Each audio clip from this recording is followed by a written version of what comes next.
Hello everyone, and welcome to the 5th Global Solar and Energy Storage Summit 2026. I'm Liu Xiangning, Director of Global Corporate Affairs at JA Solar, and I'm very pleased to be your host today. Thank you all for joining us from around the world. As the global energy transition moves faster, solar and energy storage are becoming more important than ever. They are helping build an energy system that is cleaner, smarter, and more flexible. Today, we'll look at some of the key trends shaping this transition, from global policy and market outlook to integrate solar plus storage solutions and new application scenarios across different regions and environments. We have an exciting lineup of keynote speeches and a panel discussion ahead, bringing together industry experts from international organizations, leading companies, and key markets worldwide. We also invite our audience to join the conversation. If you have any questions or comments during the session, please leave them in the chat. Our online team will be happy to interact with you. Okay, now, so let's get started.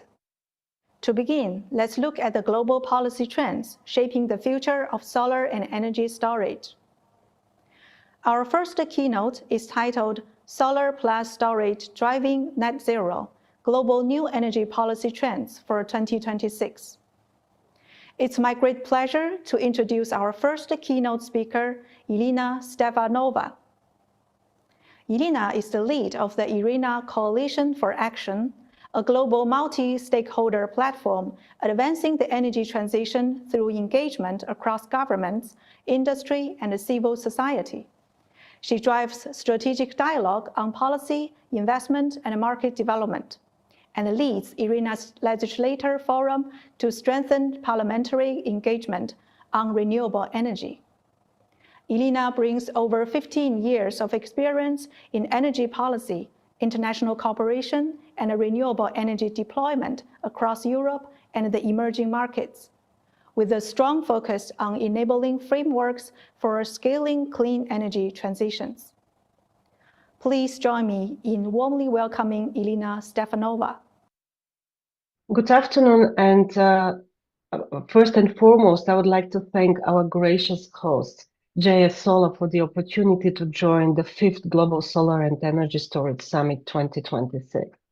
I'm Elena Stefanova, Program Officer on Knowledge and Exchange at the International Renewable Energy Agency, as well as the head of IRENA Coalition for Action. IRENA is the leading global intergovernmental agency dedicated to driving the energy transition.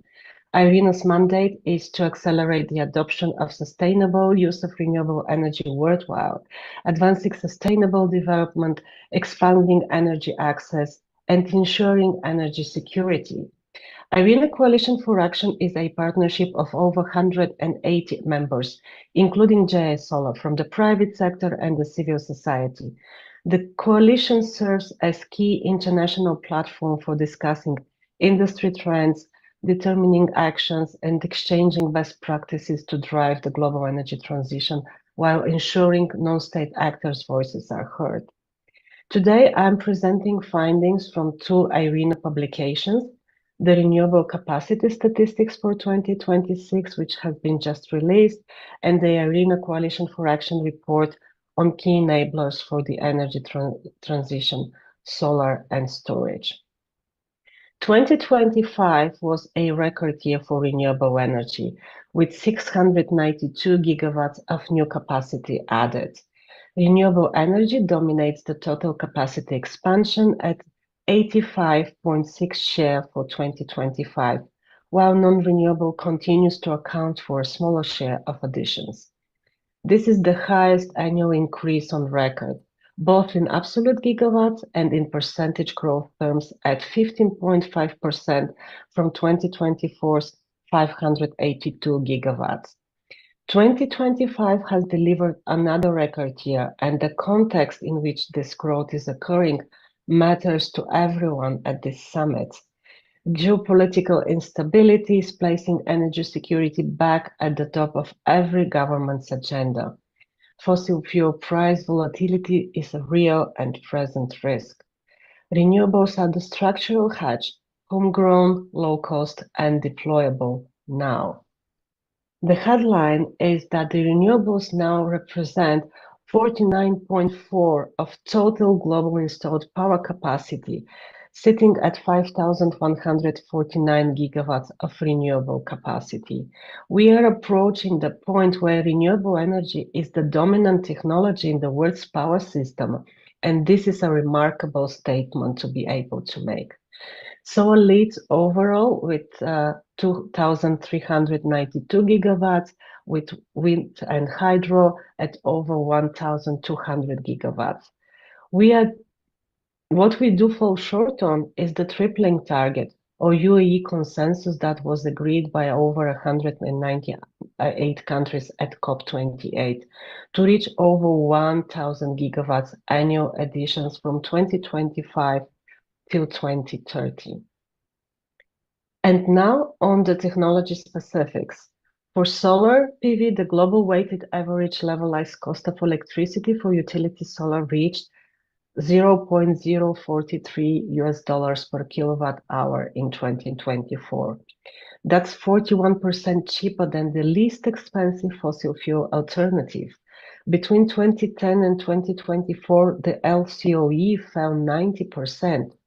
This is not incremental improvement. This is a structural transformation of energy economics. On storage, cumulative electrochemical battery storage capacity reached 158 gigawatts globally by the end of 2024.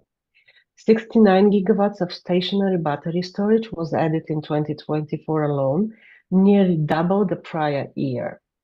Costs have fallen 93% since 2010, from $2,571 per kilowatt hour to only $192. Lithium iron phosphate chemistry now dominates stationary storage, and as many of you know, its thermal stability profile is materially better than NMC for grid-scale deployment. The key integration point, a solar PV plant effective capacity can be increased 2 to 3 times when paired with storage. That pairing is increasingly the commercial baseline now and not the exception. At the same time, we see a picture with one of the strongest momentum where persistent disparity exists. Asia accounted for 74% of new capacity, adding 513 gigawatts, with China leading at 440. Africa recorded its highest ever absolute growth at 11.3 gigawatts, led by Ethiopia, South Africa, and Egypt. The Middle East saw its largest growth rate on record at 28.9, primarily in Saudi Arabia. These are markets where solar and storage economics are particularly compelling and where the investment case is increasingly hard to argue against. Now the number that puts everything in context, we need to reach 11.17 terawatts by 2030. Today, we are at 5.15, leaving a gap of around 6 terawatts with less than 4 years remaining. At 692 gigawatts for 2025, we are on an improving trajectory though. But we need to roughly double annual additions and sustain that pace. That is not going to happen through market forces alone. COP29 added a storage-specific dimension, a pledge to increase global storage capacity sixfold to 1,500 gigawatts by 2030. 65 countries have signed up with $117 billion annually committed to grids and renewables. So ambition is there. What is needed now are the enablers, and what is the next slide is focusing on. IRENA Coalition for Action identifies 3 enablers that determine whether deployment reaches the required scale. The first is the market operation. Storage is structurally disadvantaged in most jurisdictions, taxed both when charging and discharging because of its dual role as generator and load. This suppresses investment. The solution is market mechanism that allows storage to stack revenues across energy arbitrage capacity payments and ancillary services with long-term pricing visibility. The UK cap and floor mechanism and Italy's auction system for procuring electricity storage capacity are live working examples of this reform. The second is policy and financing incentives. China's provincial solar plus storage pairing mandates requiring between 5 and 30% storage co-deployment are already moving markets. The UAE has collectively targeted 45 gigawatts of storage by 2030. The US Department of Energy Storage Innovation's 2030 program targets a 90% cost reduction for systems providing 10 or more hours of storage. Where clear policy exists, investments follow. And the third one is insurance. Annual investments in renewable power generation needs to reach 1,300 billion US dollars by 2030, nearly 3 times the 2022 baseline. Insurance products covering equipment degradation, dispatch shortfalls, and policy uncertainty are essential de-risking instruments, particularly in emerging markets where current credit rating methodologies inflate the cost of capital and deter private sector investments. The coalition's analysis translates this into 4 policy pillars, and I will direct on each. Promoting storage as key enabler for the governments, they must adopt explicit storage targets covering both short duration systems for frequency and voltage control and long duration systems for daily, weekly, and seasonal balancing. Alongside targets, workforce development is also very critical. Solar PV alone employs over 7.1 million people globally, but the sector already faces skilled labor shortages. Fossil fuel workers represent an underutilized and highly transferable talent pool. On enhancing grid flexibility, in 2023, an estimated 1,500 gigawatts of renewable projects in late-stage development were awaiting grid connections, doubling to 3,000 gigawatts when earlier-stage projects are also included.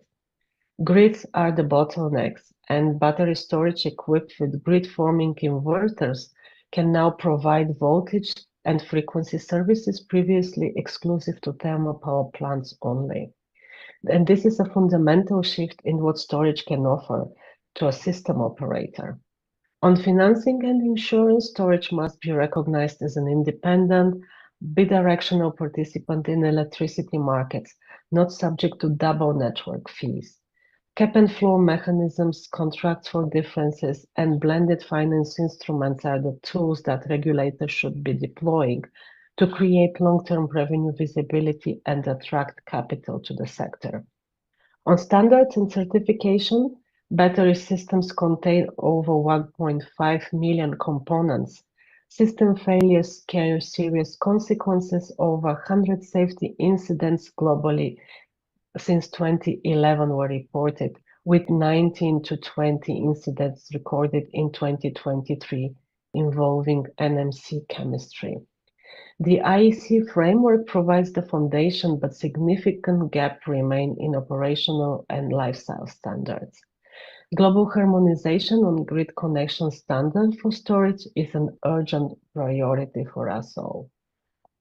And to close, I would say the data, the statistics is clear. Solar and storage are the twin engines of the energy transition. The economics are compelling, deployment is accelerating, and the policy frameworks where they exist are working. The 6 terawatt gap for 2030 is large, but it's not unreachable. What is required is exactly the kind of collaboration this summit represents. I would note that the Coalition for Action, Storage and Solar report is available in multiple languages, including Chinese for colleagues working with Chinese-speaking markets and partners. I would highly encourage you to read it. On behalf of Irina and the Coalition for Action, I thank you. I look forward to the discussion today. Thank you, Elena, for those insightful remarks. Your presentation showed both the scale and the urgency of the global energy transition. In 2025, the world added a record 692 gigawatts of renewable capacity, with solar accounting for 75% of new additions, and Asia contributing 74.2% of global growth. At the same time, your keynote also reminded us that to stay on track for 2030, the industry will need not only more solar, but also faster storage deployment, stronger policy support, and a much greater investment. With that in mind, let's now turn from the policy landscape to the market outlook. The global solar and storage industry is growing at an impressive pace. But beyond growth itself, the market is also becoming more complex, more competitive, and more integrated. So our second keynote is titled Reading the Market, 2026 Outlook for Solar and Energy Storage Installations. To help us better understand where the industry is heading in 2026, it is my great pleasure to introduce our second keynote speaker, Holly Hu. Holly Hu is Principal Analyst at S&P Global. She has more than 15 years of a clean energy market research experience, specializing in Asian markets. Expert in solar PV, wind, and energy storage sectors, with deep knowledge of Chinese clean tech supply chains, proven track record in market intelligence, competitor analysis, and delivering insights to international stakeholders, and also experienced public speaker at industry conferences. Okay, please join me in welcoming Holly Hu. Thank you. Thank you for J Solar for having me here. Today, I will share our latest outlook for global solar and energy storage demand, focusing on the key drivers for 2026 and beyond. My presentation will cover like 4 parts, including the top trends for global clean tech and global solar storage outlooks and regional updates, including China, Europe, and US, and also including some emerging markets, and then the key takeaways.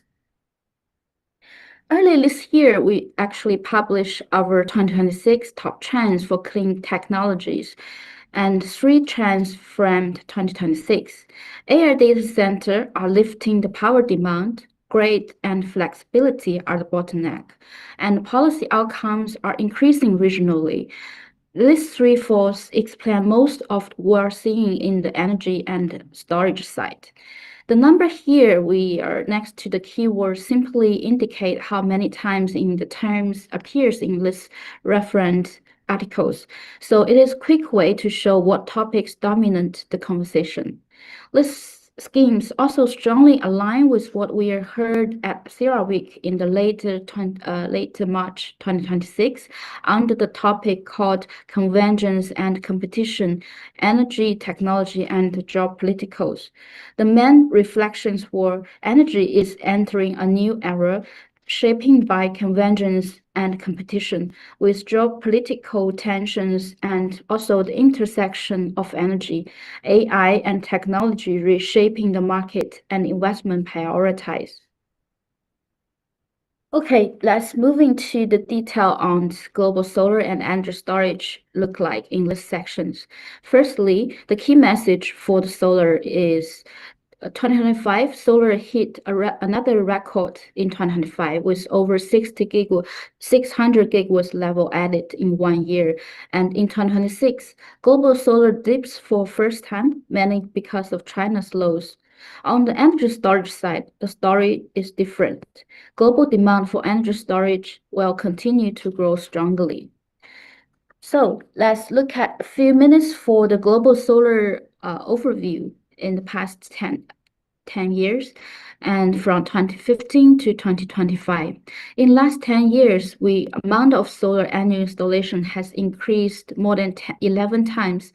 The major driver for this growth has been in mainland China, Europe, and US. These regions are lead the way in building new solar projects and investing in the clean tech. And we here showing some key numbers with the milestone year. Like in 2020, the global annual installation only passed 150 gigawatts.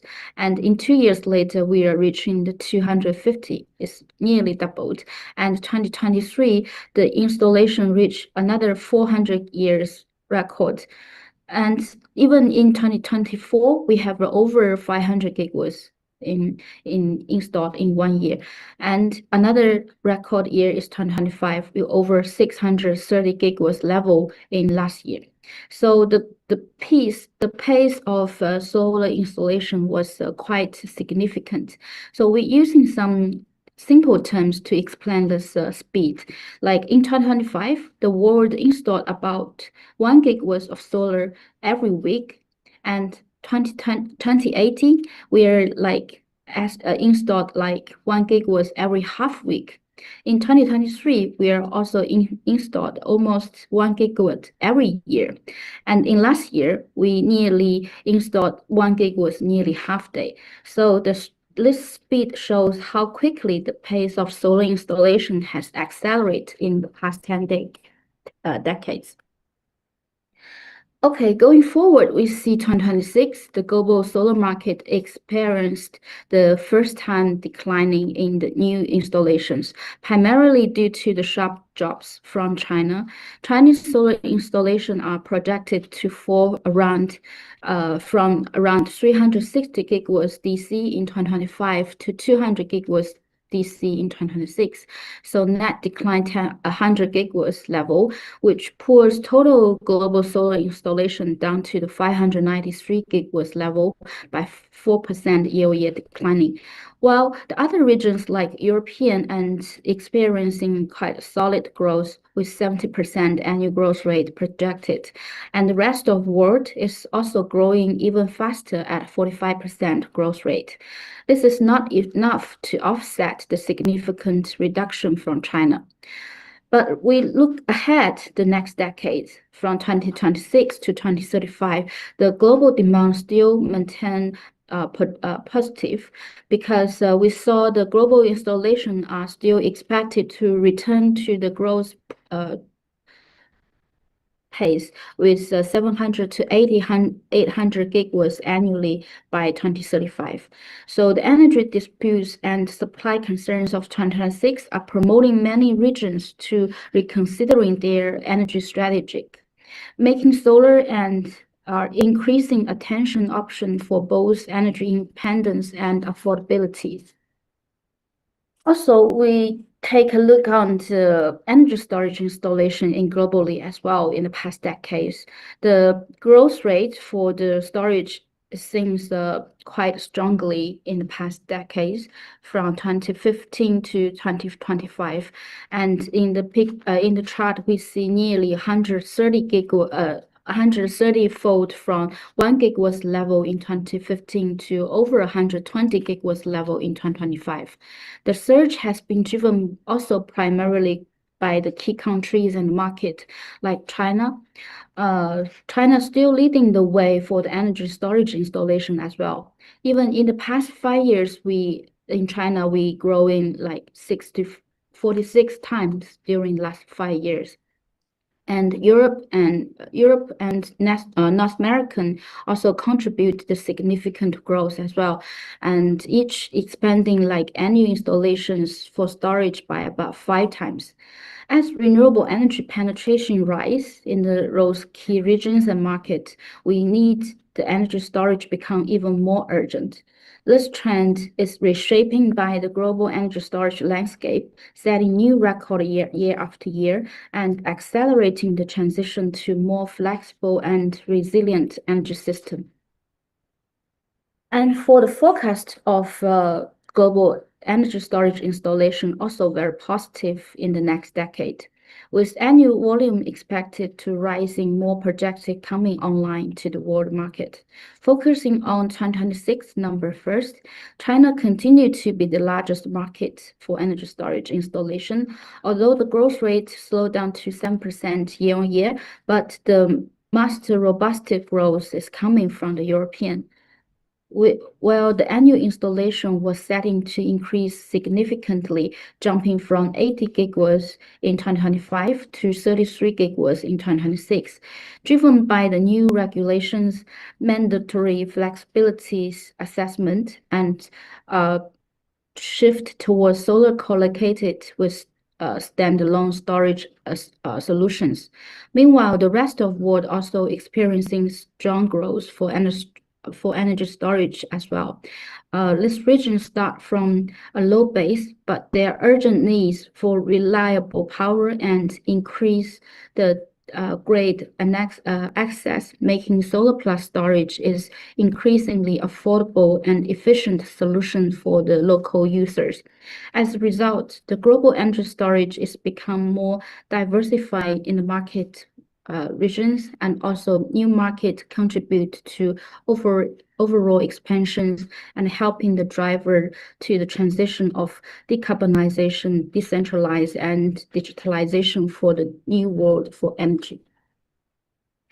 Okay, in this slide, we are listing the top 15 countries for global solar and storage market in 2025 and 2026, and it's showing how the market landscape is evolving. Traditionally, China, India, Europe, and US, also including another developed Asian market like Australia and Japan, is leading the world both solar and energy storage installation in the past few years.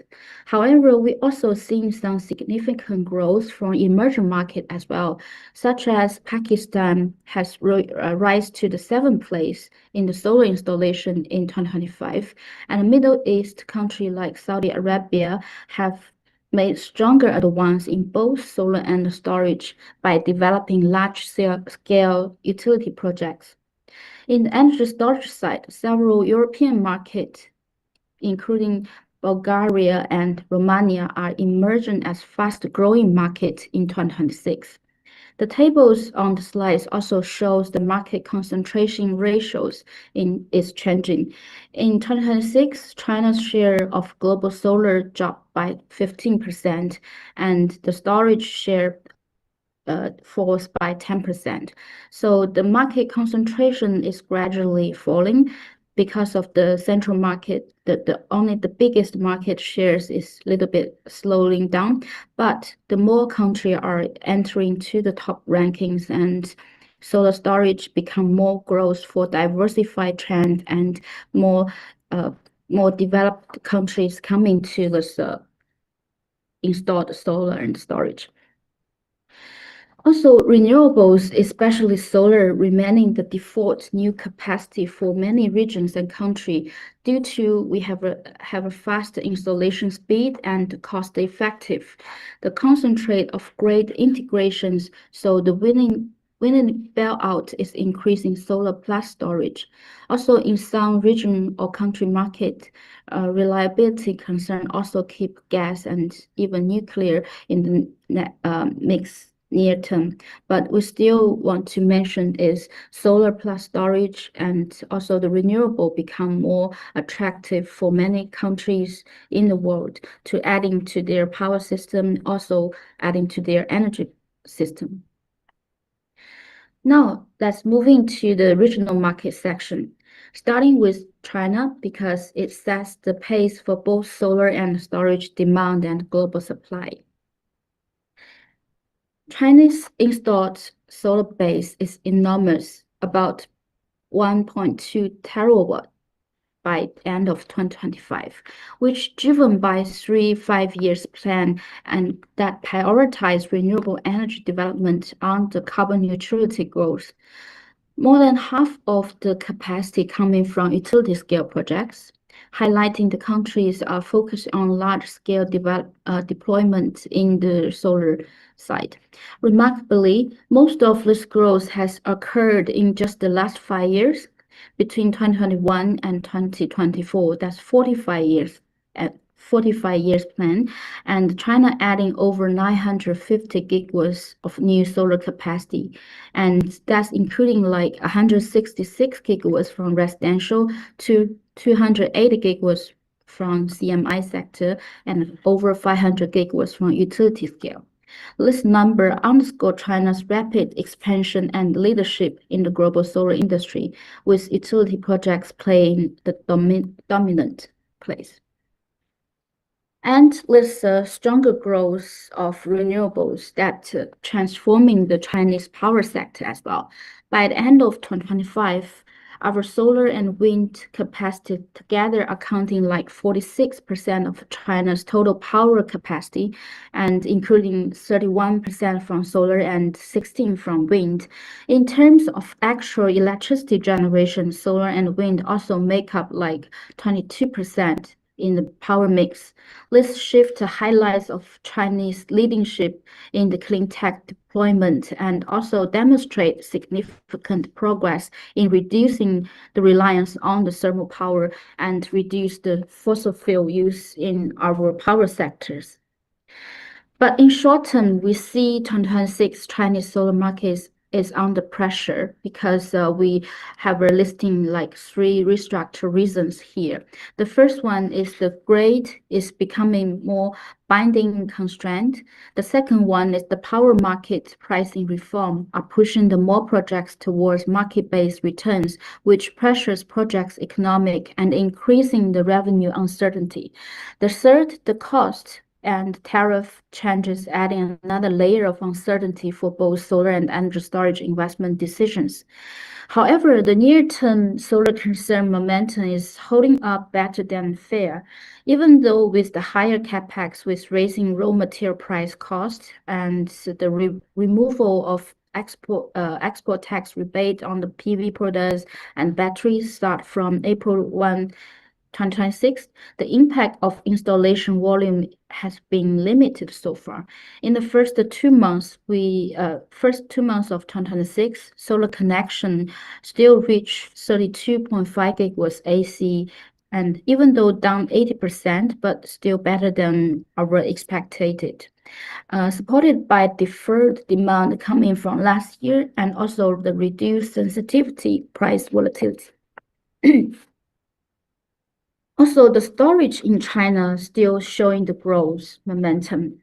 Around middle single-digit growth in the market shift towards standalone system, and we counting like nearly 80% of solar energy storage installation coming from the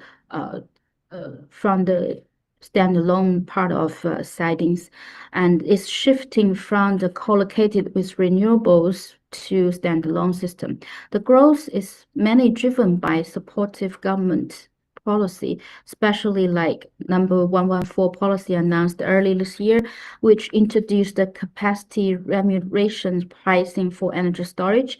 As a result, already have 7 provinces have roll out the detailed rules for boost revenue stream for the energy storage with the capacity remuneration subsidies, and also making the market more attractive for investors and developers.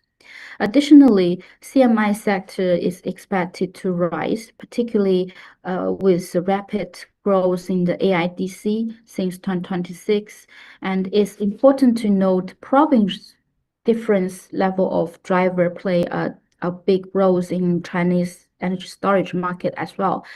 In the left-hand side chart, we're listing the key province, their shares of energy storage installation by sidings.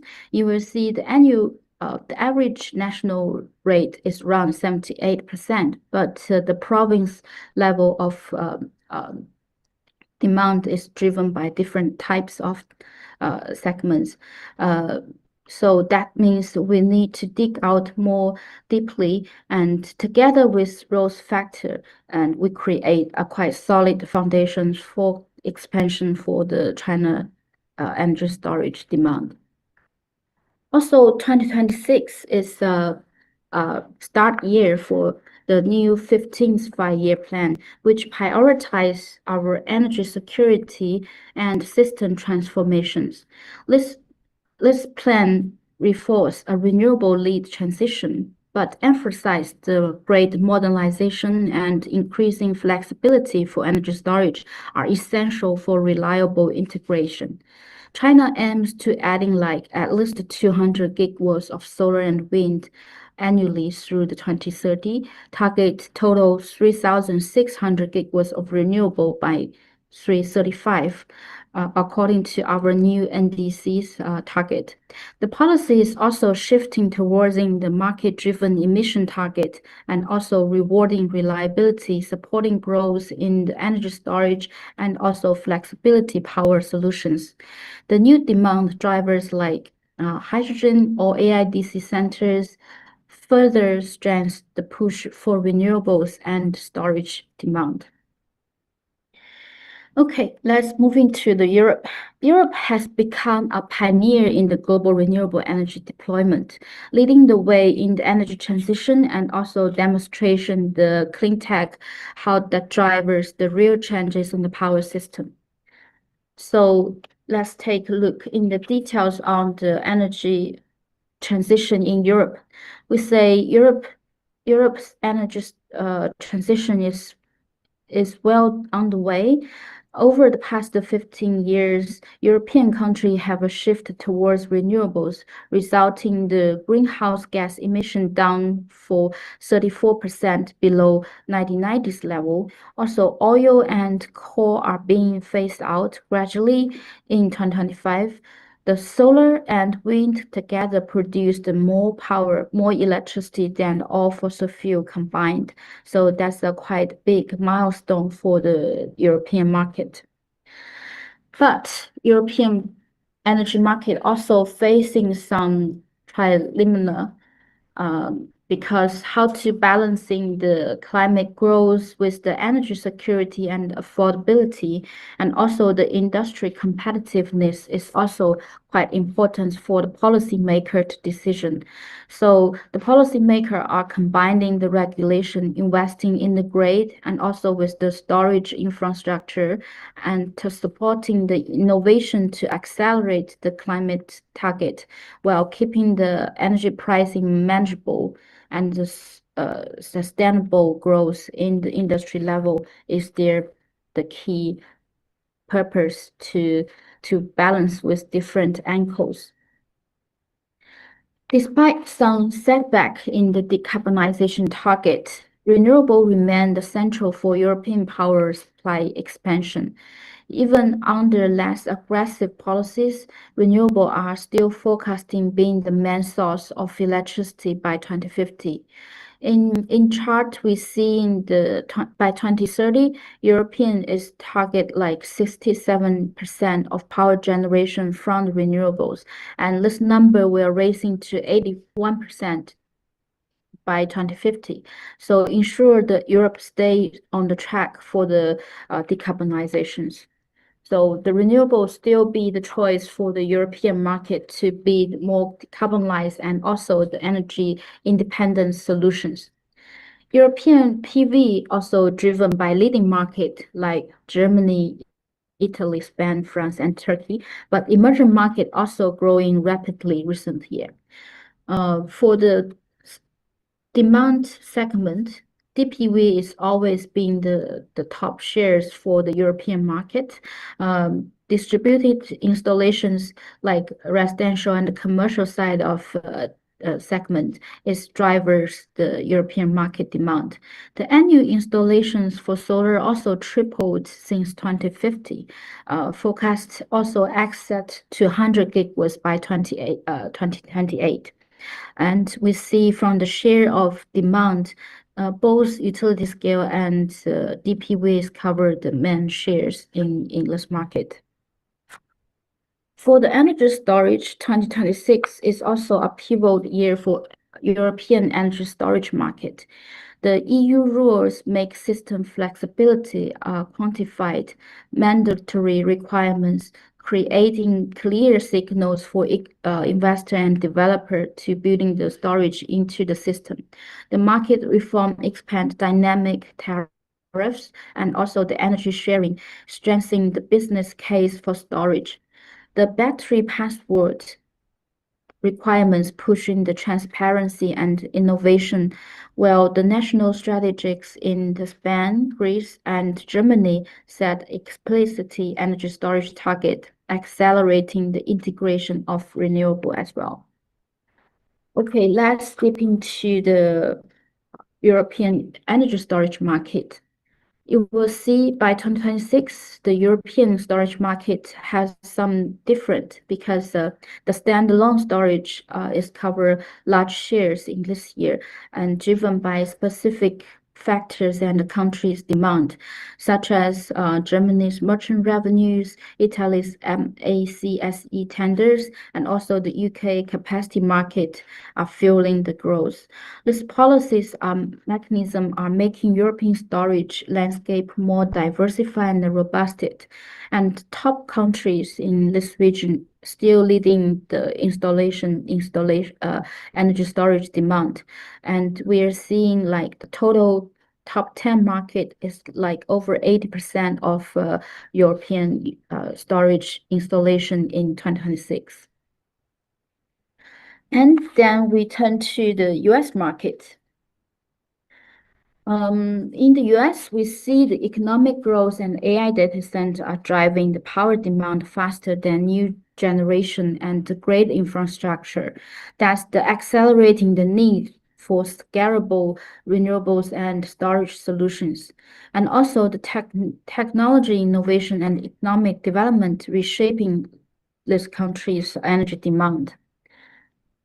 And we see US market, although it's not they're setting up less favorable federal policy to renewables, but we still see some solar installation remain steady through the 2026 to 2027, and developer advanced projects to taking advantages of expiring the tax incentive.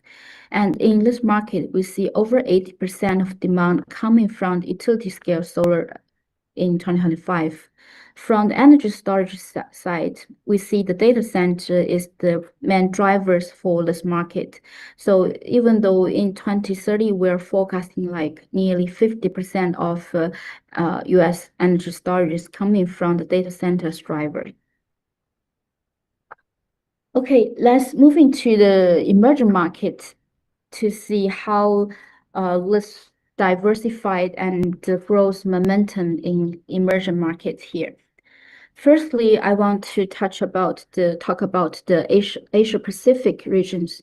In this region, we see the leads of the electricity demand growth and also the renewable capacity increase in this region because it's close tied to their economic expansion as well. So many countries in here, they need to add the power capacity more quickly to fulfill with their speed of economic growth.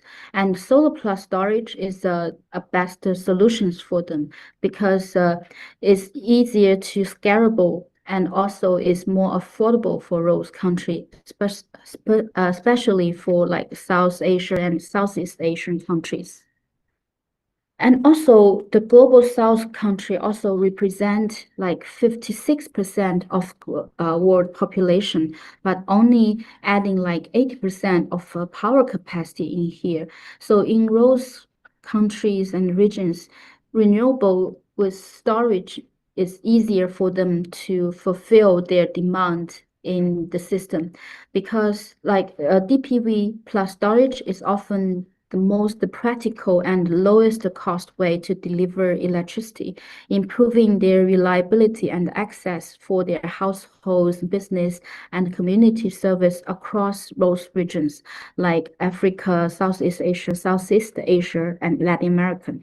So this emerging market getting more easier to adding the storage plus solar, the best solutions for them to add the energy use rather than to choose the traditional fossil fuel energy.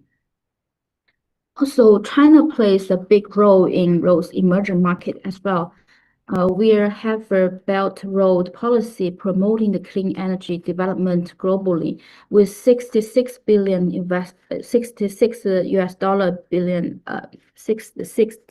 US dollar invested in many countries, and also 57 gigawatts power capacity created in Africa and Middle East.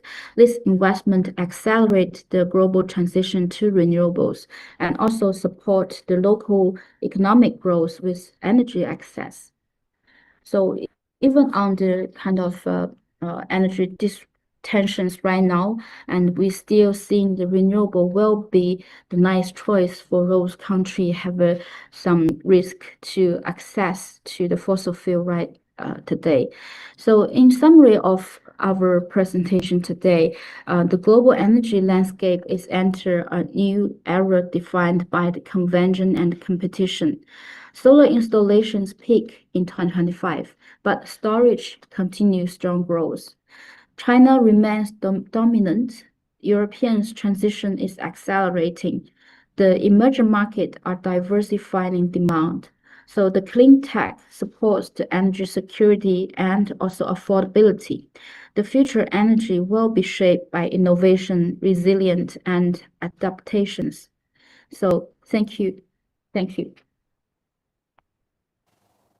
Thank you, Holly, for that clear and insightful presentation. Your keynote showed us that the market outlook for both solar and energy storage remains strong, with continued momentum in key regions and growing opportunities in emerging markets. It also reminded us that the industry is no longer only about scale, it is increasingly about value, flexibility, and a smarter system design. That brings us naturally to our next keynote. If policy sets the direction and the market shows the opportunity, the next question is, how do we turn that opportunity into real value?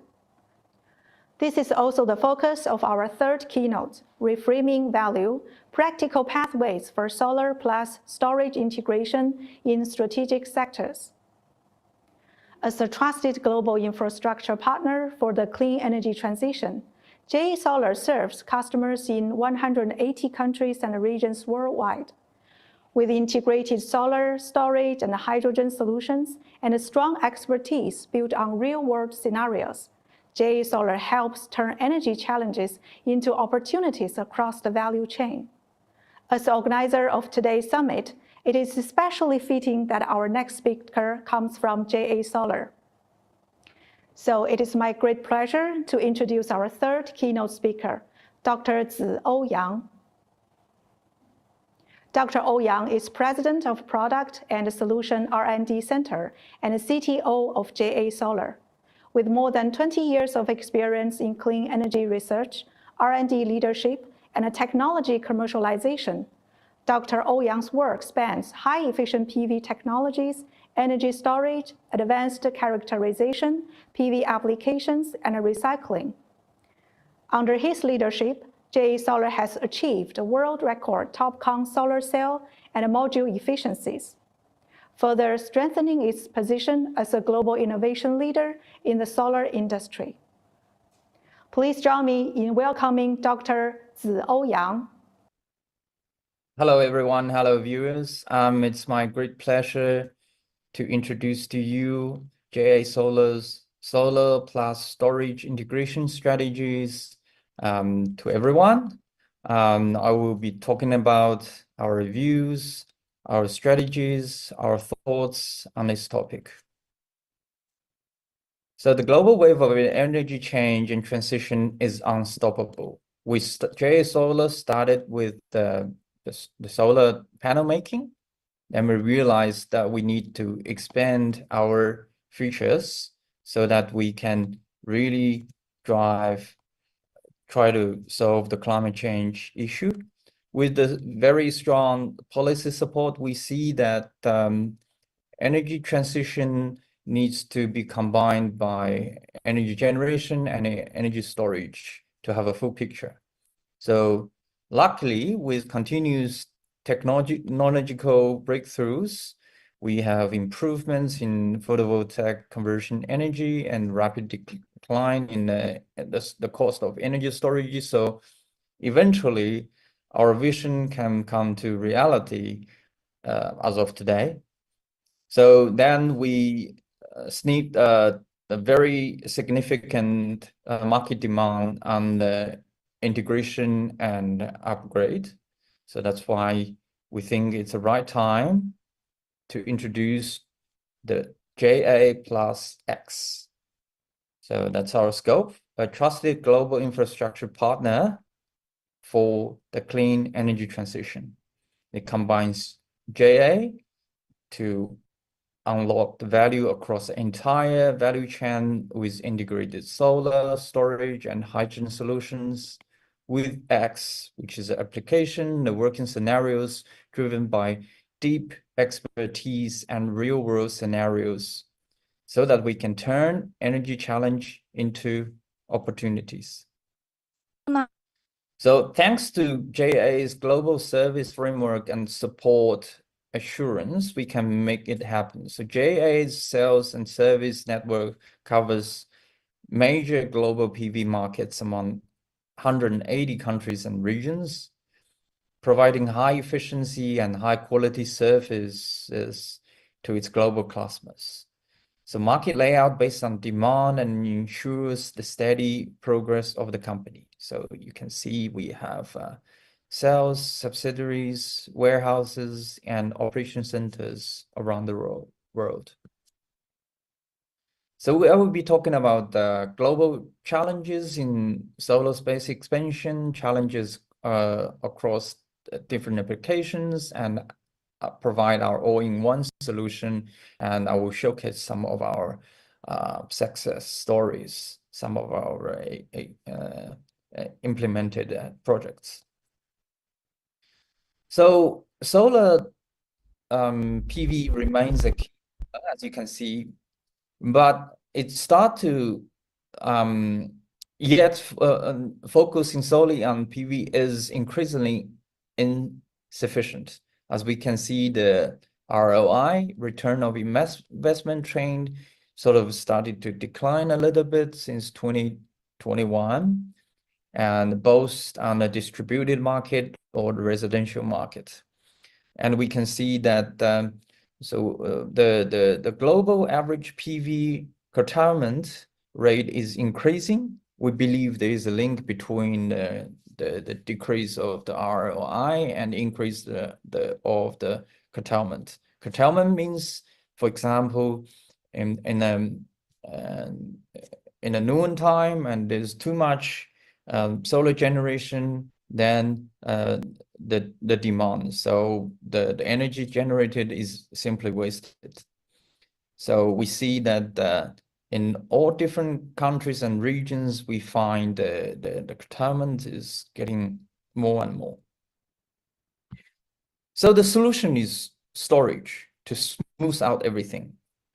At the system level, if we have a storage in conjunction with solar, the grid power and energy can be balanced. And because there's no waste, so the renewable energy can be fully utilized. That also means we can have a faster, precise grid control, because it's electronics behind it. It's much faster and precise than previous type of energy resources. So on the financial level, we see that I will show you later that the ROI is getting much better. And so electricity market in participation, so everyone can have a share of the profit. And we have optimized portfolio synergy.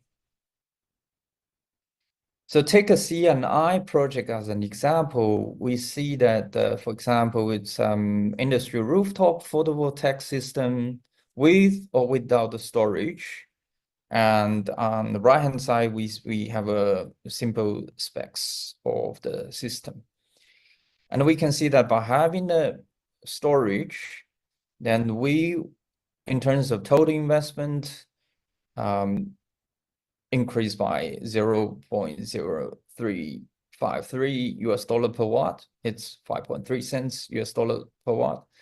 but the payback time, the investment payback time, significantly shortened by 4.08%, and IRR improved by 3.33. So you can really see, although you have to put a little bit more money in, but it's the investment return is really 1 + 1 larger than 2. So we identified we identified 8 different important scenarios where we provide tailored solutions on all of them. Number 1 is centralized solar plus storage integrated solution. The second scenario is data center. The third one is microgrid solution for mining sites. And we also have charge station solutions, large-scale industrial park or small-scale industrial park, off-grid system, microgrid solution, and residential system. I will introduce to you some of the ones that we think it's important. So for the centralized solar and plus storage integrated solution, the challenges is you have to forecast, accurately forecast the power fluctuation, which affects revenue stability, and also the high curtailment from grid limits to like reduces the profits. And insufficient flexibility constrains ancillary service revenues. We know it's quite important. And so our solution is make a dispatch, following control for smoother output, and we try to optimize coordination between renewables and the storage for energy shifting. And we also support AGC for fast dispatch and frequency response with AVC for voltage regulation. We use our flagship products.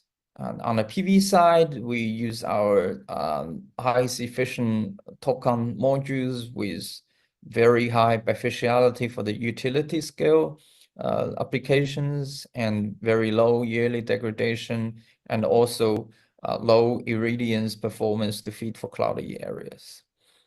It's very reliable, and we put up our in conjunction with our PV inverters. That's on the PV side.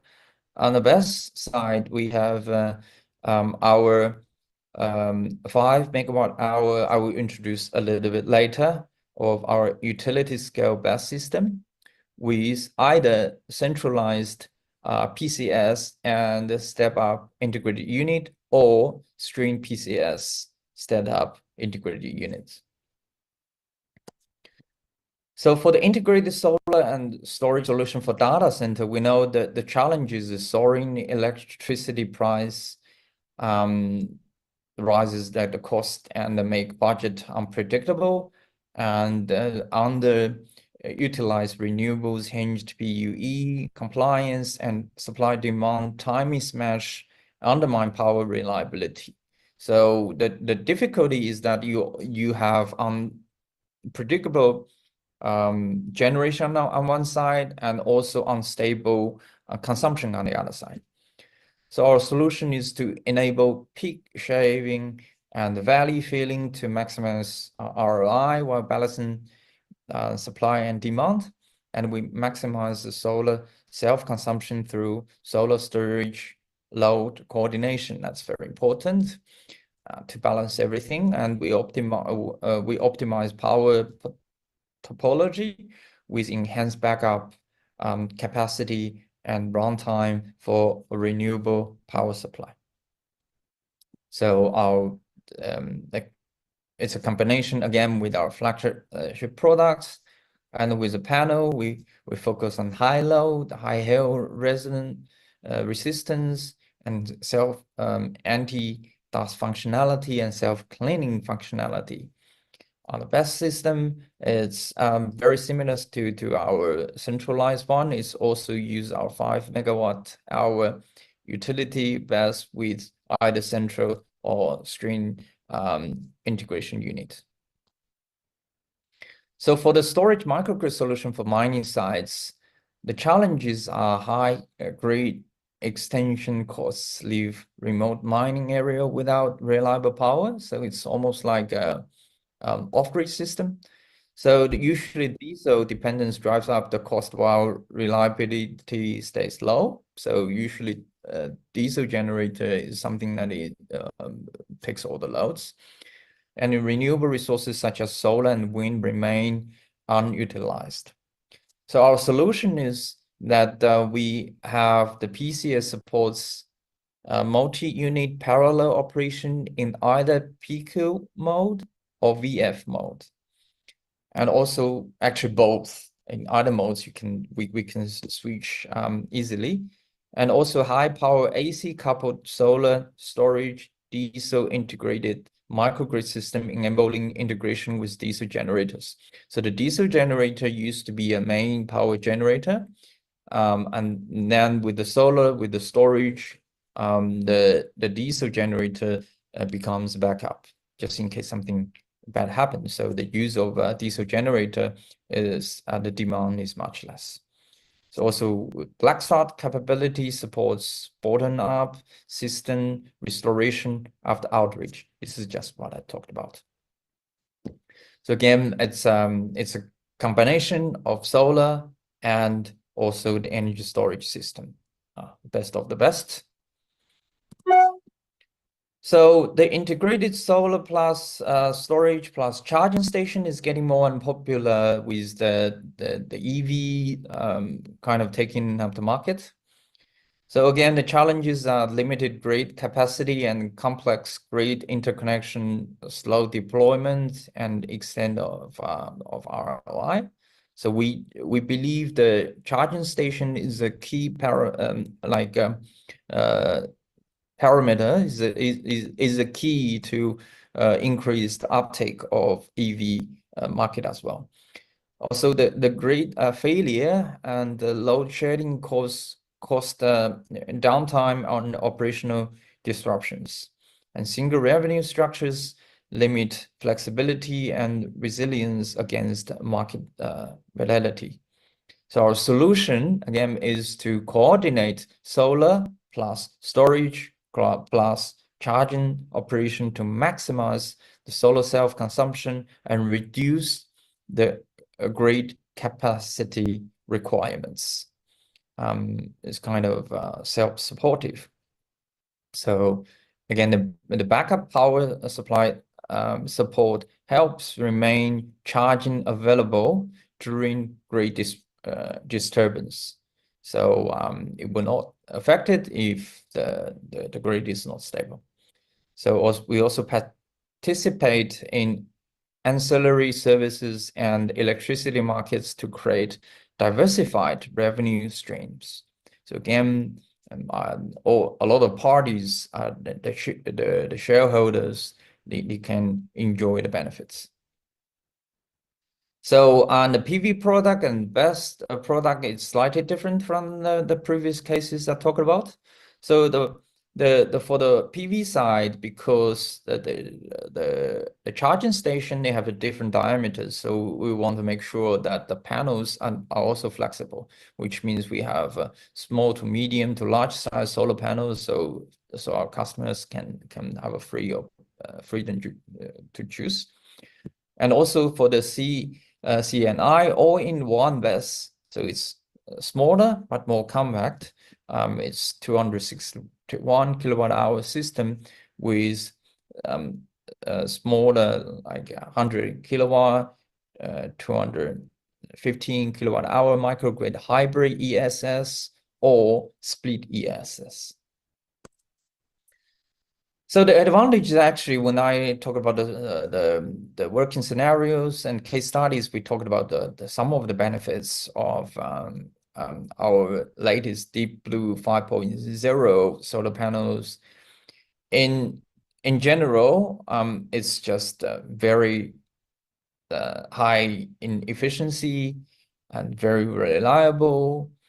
Also the low light condition anyway, with the Deep Blue 5.0, the levelized cost of electricity can be significantly reduced. So on the storage side, we have a full portfolio of product from the largest 5 MWh to the smallest, say 5 kWh BESS system for residential. And for CIA, we have best product. We call it PA Planet, and we have the largest one is Gallery, and the medium one JA Planet, and smallest one for the residential is JA Star. And we have the Brain, which is the digital energy controlling system, JA Nebula, to control everything that we can provide the cloud platform, EMU wall-mounted Edge 300 system, and SCADA. So our largest 5 MWh utility scale BESS is very safe, very efficient, and very reliable. The temperature is very uniform, and the maintenance requirement is very low.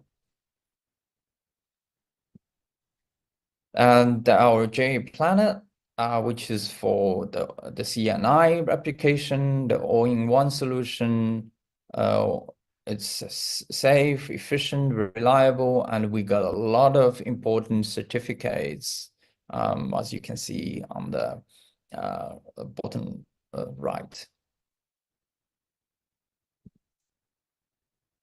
And 100 kilowatt microgrid hybrid BESS is very versatile.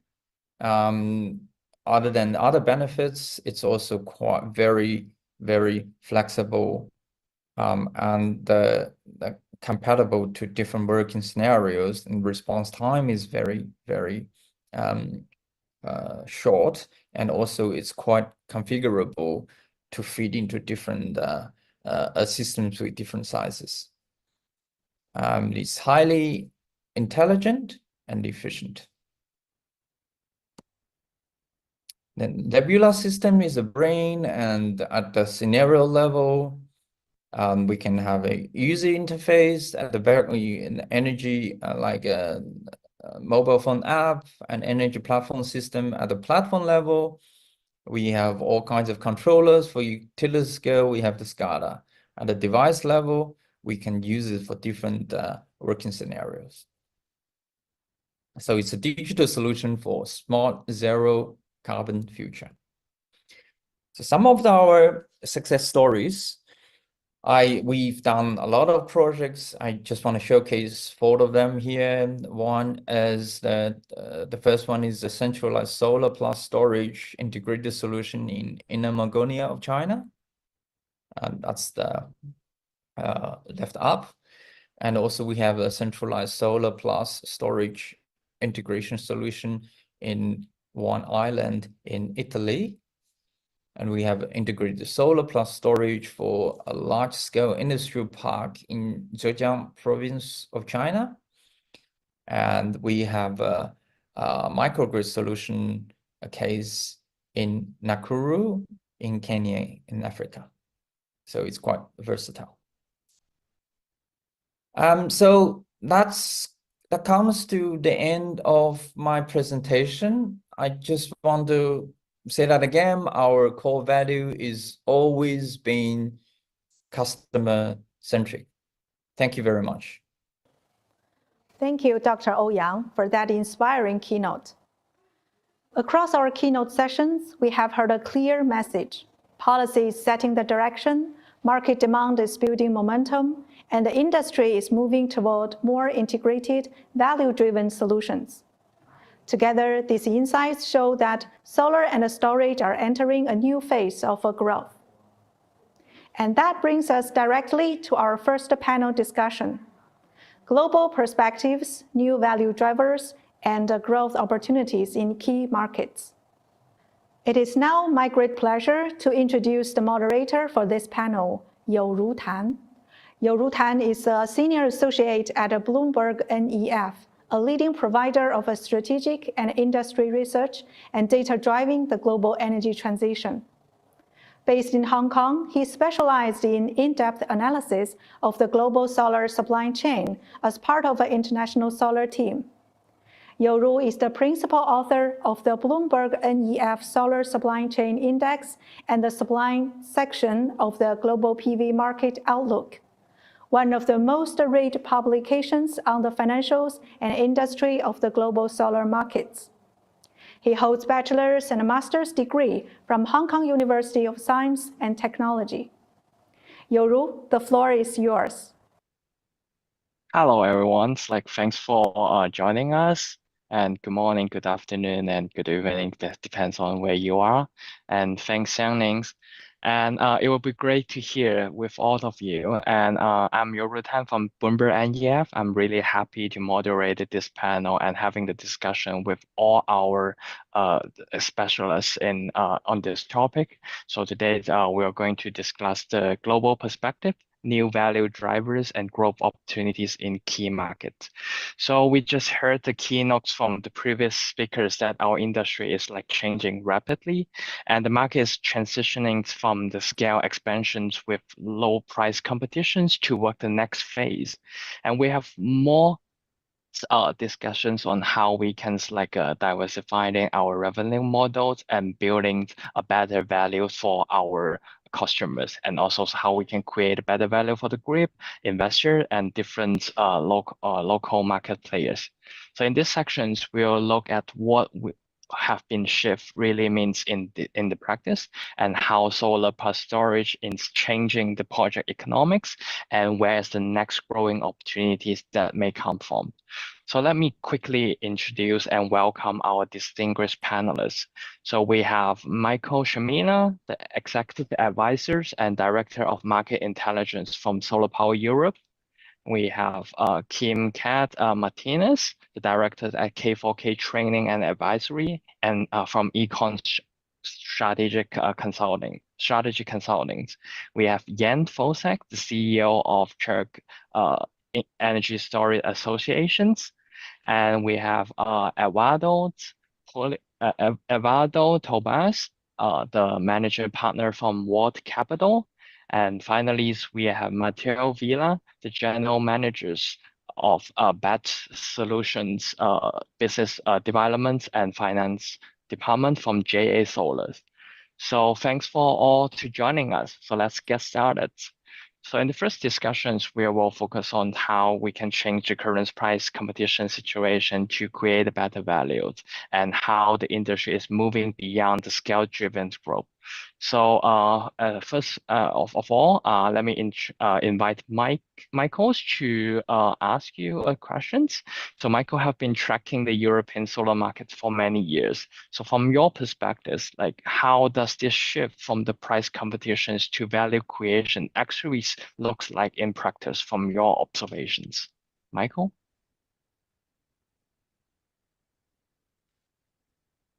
Michael, you mute yourself. Oops, yeah. Okay, thanks. So maybe one step back, I would like to also put things into perspective once again, because I really believe it's important to emphasize that we're living in a very different time this month than it was 2 months ago. We're seeing really an fossil fuel crisis that was not on the agenda, on the radar, that we saw basically 2 months ago. When we came up with our market survey, and you're into forecasting as well, we really looked at a market that was supposed to, and I'm talking now about Europe, to decrease this year again and next year again. Like we've seen in 2025, the first time in a decade. Last year, the market grew by a percentage point. We were forecasting that it would this year decrease by 6 percentage points, and next year again by 4 percentage points. This has to be reconsidered probably now, because time have changed. So we recently looked at what solar has been doing due to its versatility, due to its nature, in this context of this war in the Middle East, in Europe alone, solar has been saving over 100 million euros a day in terms of gas imports. If you accumulate that over the time since the start of the war, beginning of March, so that means close to between 5 to 6 billion of gas imports have been actually saved. And in this context, I believe solar has to be seen. Yes, solar was a cost game in the past. It was about the cheapest megawatt, and now it's about capturing value. But I believe politicians are looking at solar, which is still for free, other than fossil fuels, can be generated now. And that maybe as an intro. Yeah, thanks, Michael. Actually, it's like solar is helping a lot in the current like energy crisis, if I call. And we'll go to the questions later in the discussion, talking about how solar plus storage will be a great solution for the energies situation at the moment. But Ecuador's, let me bring you here. So you look at the projects for both like developers and investor sides. So how do you see this kind of like changing how the renewables like solar, it's like changing the projects are evolving today? And Well, Hi. Sorry, the question is to me, Eduardo? yes, Yeah, okay. the floor is Well, yours. thank you, Yoru, for the question. Good day to everyone, and it's a pleasure to be here. And thank you, J Solar Energy Box, for the invitation. Well, I think it's two aspects here. Value for sure, but also a return recovery movement. Maybe not in all geographies, but for example, Brazil, where we work the most, PV projects are being hit strongly by curtailment. Just last year, wind and PV lost about 20% of their power generation. The growth is by itself is not yielding the returns that we all expected. We have basically three risks that we underrated in the investment analysis, both for developers and investors. Curtailment, as I said, but also the hourly prices volatility due to the high increase of PV production during the day. And also specifically in Brazil, we have power price differences increasing and between different regions. So specifically in Brazil, we have most of PV and wind being produced in the northeast, but most of the consumption is in the southeast. So all of this is making the players to change their strategy to assess investments more on how can I mitigate my returns to make sure I get that. How can I mitigate the risks so I can make sure I get that return that is in the spreadsheet? So I think that was very underrated in the past, and now it has shown the importance of it, and that's I think the main reason why batteries has such a big role to play in the future. Thank you, Ecuador. And we both mentioned about the batteries, which will be one of the key discussion in the next part. And Matthias, let me come to you on that part. As a leading solution provider in both storage and solar, and JA Solar has always placed a strong focus on on our customers' values. So from JA Solar's perspective, how do you see this shift from the price competition from purely solar module to the value creation that can integrate this like more solar and storage solutions? And how are you putting that into the practice in your business? Thank you, Tom. I'm very happy to be here to receiving this so important information from our stakeholders and customers. So personally, I think this is the natural evolution of the market that is coming exactly in a special time, underlined by Eduardo and Michael in a special timing, but it's a natural way. This is very positive for everybody because we are shifting to a value creation of a huge amount of value creation. That means that there are more revenues for everybody. First for our customers, second one for the investor, and also for the polysilicon industries, because now we are entering in a new era, where the new era of the cash positive, where we can restructure also our internal balance sheet, because now we are going to make more money. Everybody is a win-win situation. Why? Because we are moving from a kilowatt peak to a kilowatt hour. It's another concept. It's the same thing from switching from Commodore 74 to Claude Anthropic. Is a huge quantity of area where we can do a lot of things. Then due to the fact that we already present everywhere in more than 170 countries, we can provide support. We can sell the batteries. We can give the instruction to our part and the EPC how to install the batteries. We can do the commissioning. We can insert product like long-term support agreement, because now the future is to have a PPA of 20 years. Now we know that the battery are running for 25 years. We are to reach 2025 long PPAs. This means support services to be close to our customers. Then everybody will be happy and the market will be more larger because we have much more opportunity. Now the total demand of electricity in the world is 30,000 terawatt hours. Now we are not just making money in producing the electricities. We are making money to storage the electricity also from other sources. That means that the market is becoming huge. This is my view today. Yep. Thanks for the great sharings. Like both of us are also mentions about storage and a lot in the current discussions. So my next round of discussion will be focused on how we can putting more storage accommodate with the current solar situations here, and how the solar plus storage solutions can improve the returns. So Kim's, let me come here and bring you first. And you work a lot of you work across in different markets and business models. So where do you see how nowadays the solar plus storage is creating a better values here, and what is your feelings about this year's about the market's demands? The interesting thing is that not all markets are the same.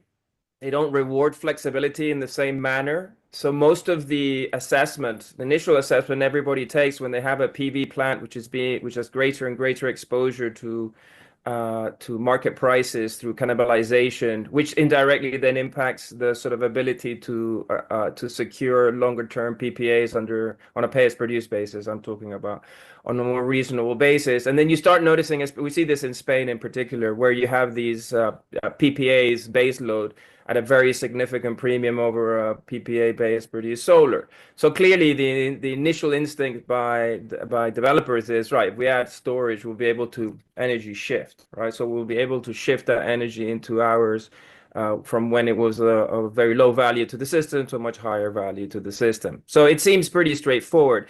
I think that misses the point slightly, and I think we need to look a little bit wider across different types of markets.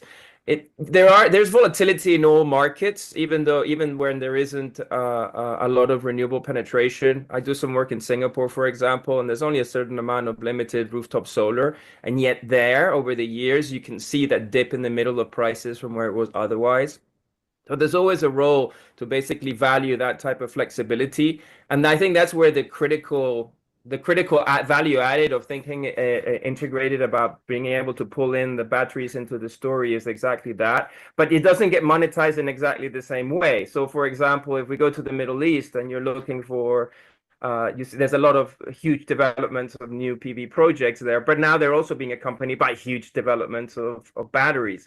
The contracted environment is it's a pay as produced based on availability of your battery project, and all they're really asking for is make sure that if you give me 2 cycles a day, or on average 2 cycles a day, that after 10, 15 years, you'll be able to give me, say, X amount of available capacity. So ultimately, it's up to you to make certain decisions. But that's nothing to do with, say, if you're thinking of putting in a battery in the context of Japan, which is still largely thermally dominated, but has a very sophisticated ancillary services offering. So from that perspective, batteries have to look very specifically to markets which are not really based on megawatt hour per se, but actually on what the availability payments are actually going to look like, which also I would separate out to the third component, which is the sort of volatility-based energy market. So in that context, you can think of, I don't know, some markets in the United States or UK, for example, where there's a lot of, in particular for places like Spain as well, where the energy prices fluctuate a lot within the day. And in that sense, you can get a lot more arbitrage value. So there it is about trying to shift megawatt hours from certain hours to others. So the thing is that you can't separate them out completely, especially the volatility and the ancillary services, because in my book they basically all go hand in hand, but they don't all develop at the same speed. Cannibalization happened in solar. Cannibalization will also happen or potentially happen in BESS. So that's another thing to bear in mind when it comes down to thinking about how it is that we stack value across different markets and different sort of geographical markets, and then across the different markets that are on offer in each jurisdiction. Thank you, Kim. So let me pivot our focus to the European markets. Jens, you have been deeply involving a lot of European European storage markets. So how the storage is changing the economics for solar projects today in Europe, in a market with high solar penetrations? Well, the truth is that I have been quite a long time involved in solar market as well as in storage. So I see how the market developed since then, or has developed since then. The truth is that, at least in Czechia, but I'm sure in other countries is the similar situation, it is nearly impossible to develop and operate the solar projects without storage. I partially agree with Kim that it's not only about, or for sure, I agree with him that it's not only about shifting a production by 2 hours and forward. But the fact is that at least in our region, Central and Eastern Europe, you just basically don't get financing from bank for pure solar project. And even if you do, the business model is not vivid at all due to the price cannibalization, etc.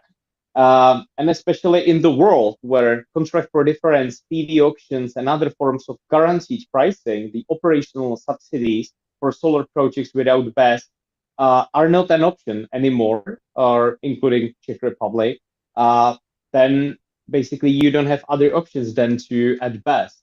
First of all, for financing and for operating it. And also then you have a million of tools which we cover in our association as well. And these are energy optimizers and aggregators of flexibility. And then you have a vast opportunities to deal with it. So again, for example, in Czech Republic, this situation is that in 2009 and 10, there were those over-subsidized, or this is what politicians say, the old operational support REN PV projects, and they are, their support are getting over in 2029 or 23, which means from 3-4 years. And the investors have two options, basically, to shut the PV farm down or install the battery. And an option seems to be the winner in most of the cases, from what we see from our members of energy storage as well as from Solar Association.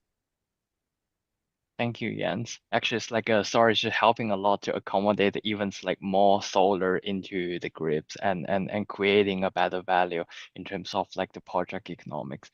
So today we are also really happy to have Giuseppe Puleo, the CEO of Noon SRL here, and Giuseppe have a lot of experience and work closely to projects on ground. So in the practical terms, do you want to share what are the most effective ways to unlock the value through the solar plus storage integration system? Yes, thank you so much to J Solar for this meeting and for this opportunity for my company. We installed lots of PV plants And we are now the commissioning partner for JA Solar for European market. And we think that the strategic system is sizing the right battery systems. Not bigger is better battery system, but we must do the right sizing of the battery systems. We think that it's very important for energy storage systems, the right projecting of the entire system, because batteries must to match at their best with the PV plants, to give the right revenue to the investors, because batteries could have a very lot of applications for peak shaving, or PPA, or energy storage for on demand. It's a very big market, as I think that Matteo says the right things. So the market is very, very growing up, and it's very important that everything could be involved in this market, but we must to work together. Every piece of this kind of puzzle. I mean, the energy system is like a puzzle. Every piece of this puzzle must to match with every kind of piece to do the best in this market. This is my point of view. Thank you. And let me bring our focus to Matteo. And JA Solar has been like building the solar and storage business for several years, and your solar plus storage offerings become more and more integrated. So from your perspective, how that can that level of integrations can help customer to improve the project returns? Because we see like the standalone solar projects has become facing more challenge from the curtailment and grid connection challenge. And would you mind to sharing more on top of this? Yeah, sure. It's not adding best, it's not just helping customers, but it's just creating also new customers, a lot of new customers.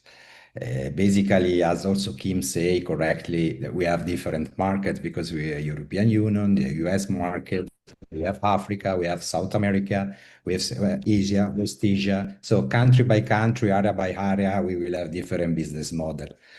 But today we can capture value from a country or continent where before was not possible. For example, now JSR is the first panel supplier in Africa. We have a lot of relation with customers, with installers. Now it's possible to do the real self-consumption also in Africa because we have the new line of storage system grid forming. We can provide the microgrids. Now the cost of solar in the battery is very low. The LCOE plus LCOS is very, very low. You can have a payback. And so in LATAM, we are doing 2 projects, one in Brazil, another one. You can have a payback simply in less than 2 years without financing. Now the strategy is how to set up a full package, how to transform our planet, that is our commercial industrial product, and our galaxy in an asset that is producing positive cash flow. When you have an asset, a small asset with positive cash flow, you can allocate this piece in the financial market. That means that we can collect the financial support, and this is what JA Solar is doing now, is dealing with the Chinese bank, with the multinational banks, with MIG, IFC, in order to produce the financial support for LATAM, for Africa, not just for Europe. Different market, different solutions. Then, unfortunately, we have entire new countries that have to rebuild entirely the grid. They will not start from the grid. We start from microgrids. So the market is huge. As our partner, for example, in CCDC, Moon, Giuseppe, the payback of 10 BESS, that is 2 megawatt and a half, the payback is less than 3 years. We are creating value. We are creating a huge quantity of money and financial solution where the entire vertical industry can benefit, from the installer to the customers, our industry, of course, but also the financial system, because you can invest on batteries as asset with positive cash flow. Thank you.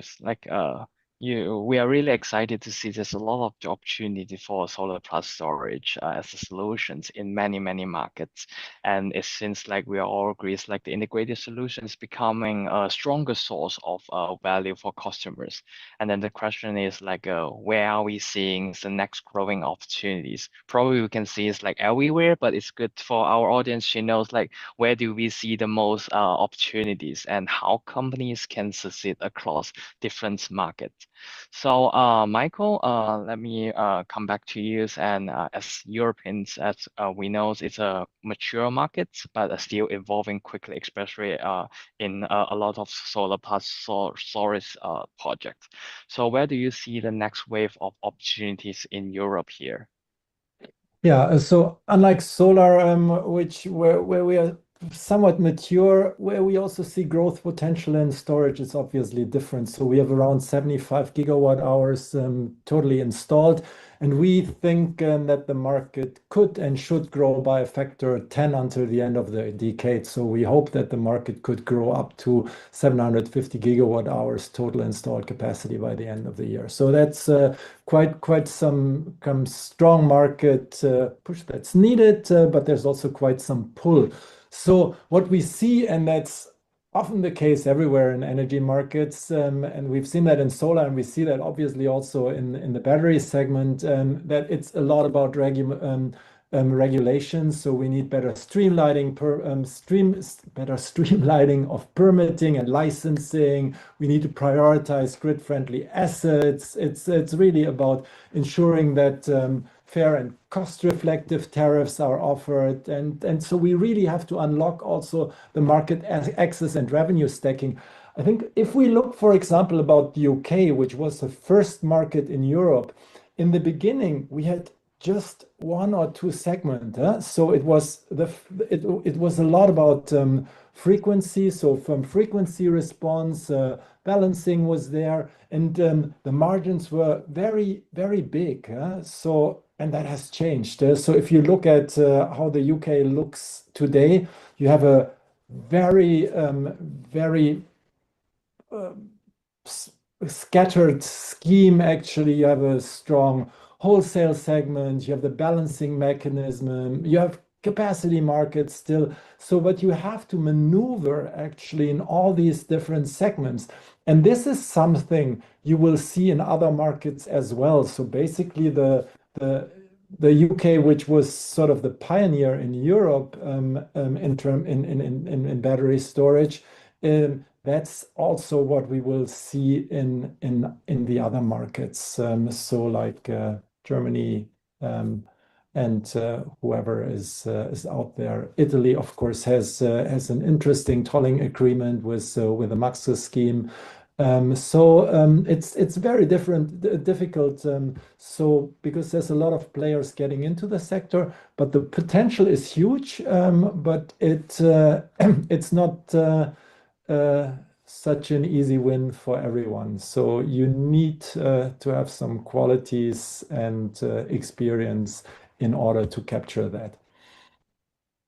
Thank you, Michael. Thank you for sharing a lot of like exciting opportunities from UK to Italy and many more European countries. And staying with Europe for a little bit more moments, I would like to in my end to talk about from the storage side, where do you see the most promising growth opportunity in the European market right now, especially after the war in Iran and probably the energy's demands from the renewable, including solars and storage, are increasing. So where do you see the best opportunity and how the market's evolving right now? Well, when you mentioned the Iranian or Middle East crisis, it proved again, for the first time after Ukrainian war, after Russia invaded Ukraine, and second after the Iranian or Middle East war, it always proves every, let's say, 4 or 5 years that we really have to get rid of the dependency of other markets on constant supplies of, let's say, gas or crude oil, etc. And how we can achieve that with our local markets and local components, including solar and storage. And I am not speaking about the country of origin, not at all, but speaking about the fact that once we have it installed, it's ours, and no one can take it out of us. Well, if you burn the gas or crude to your cars, you just and it's cut from the day +1, you are just done basically, or day +30, let's say. Well, and speaking about the markets themselves, I have to very much underline what Michael said about the opportunities and the necessity of think it twice, the business models for storage. Therefore, I always support only the professional traders and the large utilities and energy optimizers and aggregators of flexibility and those smart trading houses, I would say, to operate the batteries. And without that, just don't get involved into the business at all. And speaking about the market themselves, I mean, about more markets, Michael could refer better, but I am, of course, closely following the CEE region.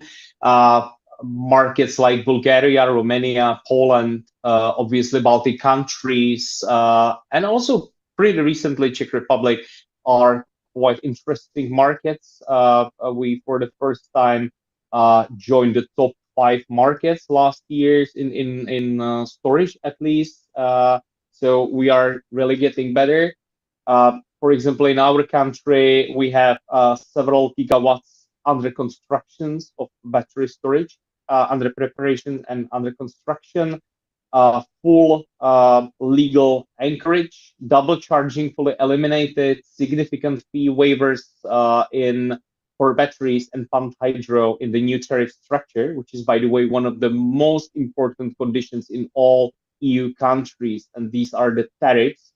They are good for batteries. As our energy regulatory office, the national one, says, it needs to get the batteries operators a little bit upset, but not to kill the business case. I would say that's what they say, and that's important.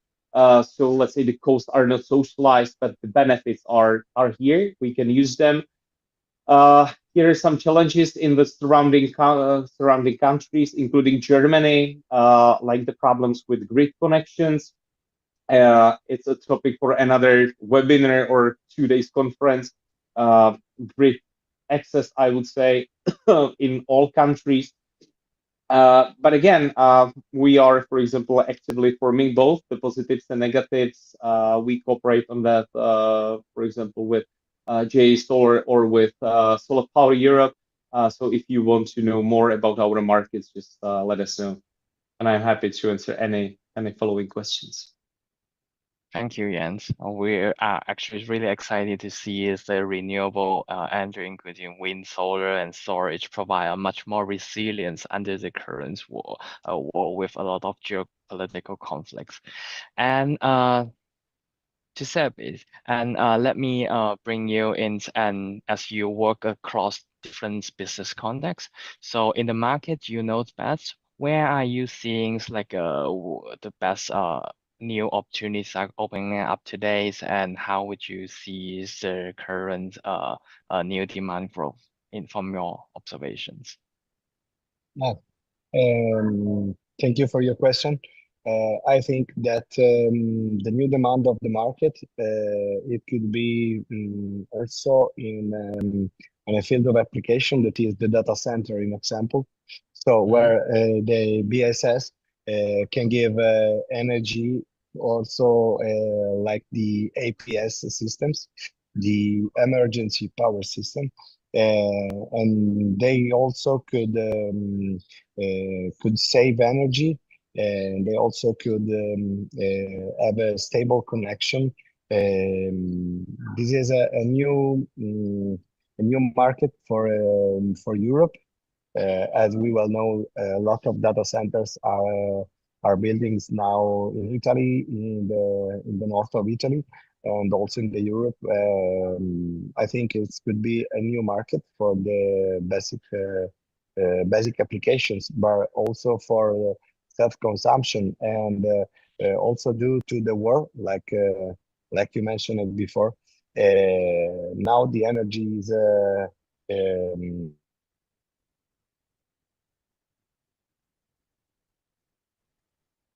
it seems like a cycle of 4 or 5 years. We need more energy. We need to stabilize this kind of demand by our factories. Today in Italy, we are talking about a similar lockdown. It seems like 6 years ago, and we would to avoid this kind of lockdown, because energy today is strategic for every kind of industries, for every kind of manufacturers. We talk every day to our customers to create their own energy, not provided by the network, because network is today is good, but tomorrow could be broken. Tomorrow could be involved into the war, could be involved into prices going crazy day by day. So we think that this kind of correct approach to the energy in this kind of market could be very interesting for everything. Thank you. And Thank you. let me pivot our focus from Europe to the Latins. So Ecuador. So you look at the opportunities and projects in Brazil. So when entering the new market, what the local factors matter most, and making an investment as an investment strategy works. And yeah, Ecuador. Sure. Thank you, Yodu, for the question. I think LATAM in general, it's important to highlight, and especially now with the Iran conflict, that we are a peaceful region. No wars, no religious issues. Rarely we see social turmoil. So I'm not only talking about Brazil, but Latin America in general. So I think this is a fair advantage of our region here. Going specifically to Brazil, the size of the market in terms of power market, it's the largest in the region with about 260 gigawatts.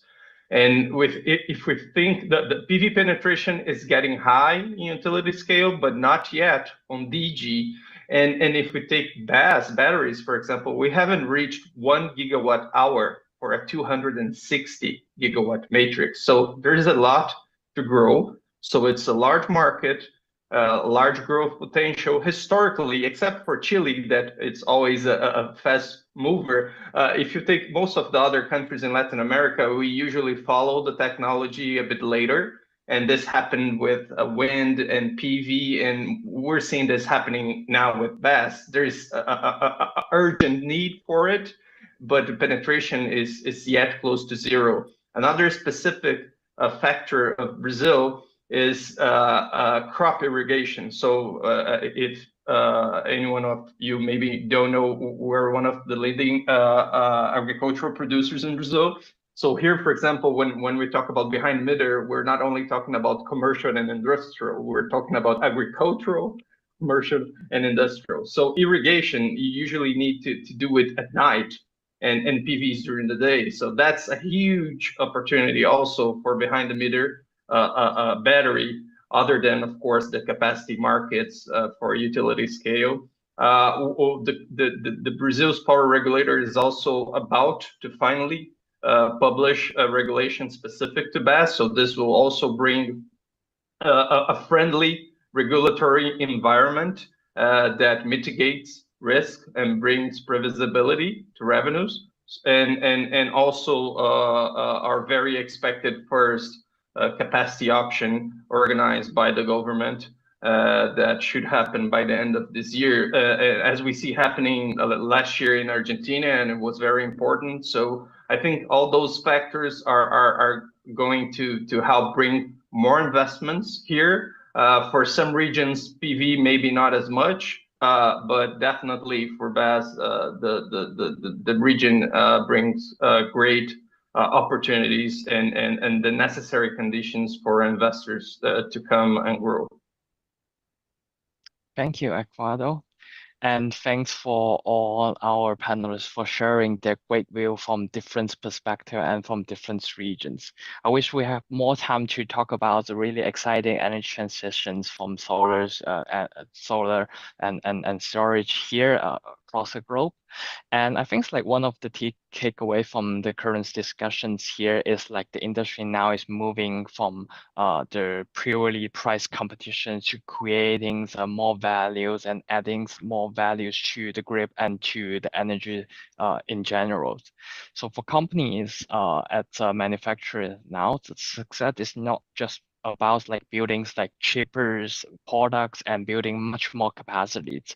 It's about like how they can deliver the right solutions for the right markets and with a right level of integrations and providing the solution that the customers really need. And it's really important for company operating in a different country to have a clear and better understanding about what it's a product that really needs in the locals. And with that, I'm really thanks for all our panelists to joining us today and sharing their great view. And thanks for all, thanks everyone who is listening and staying with us.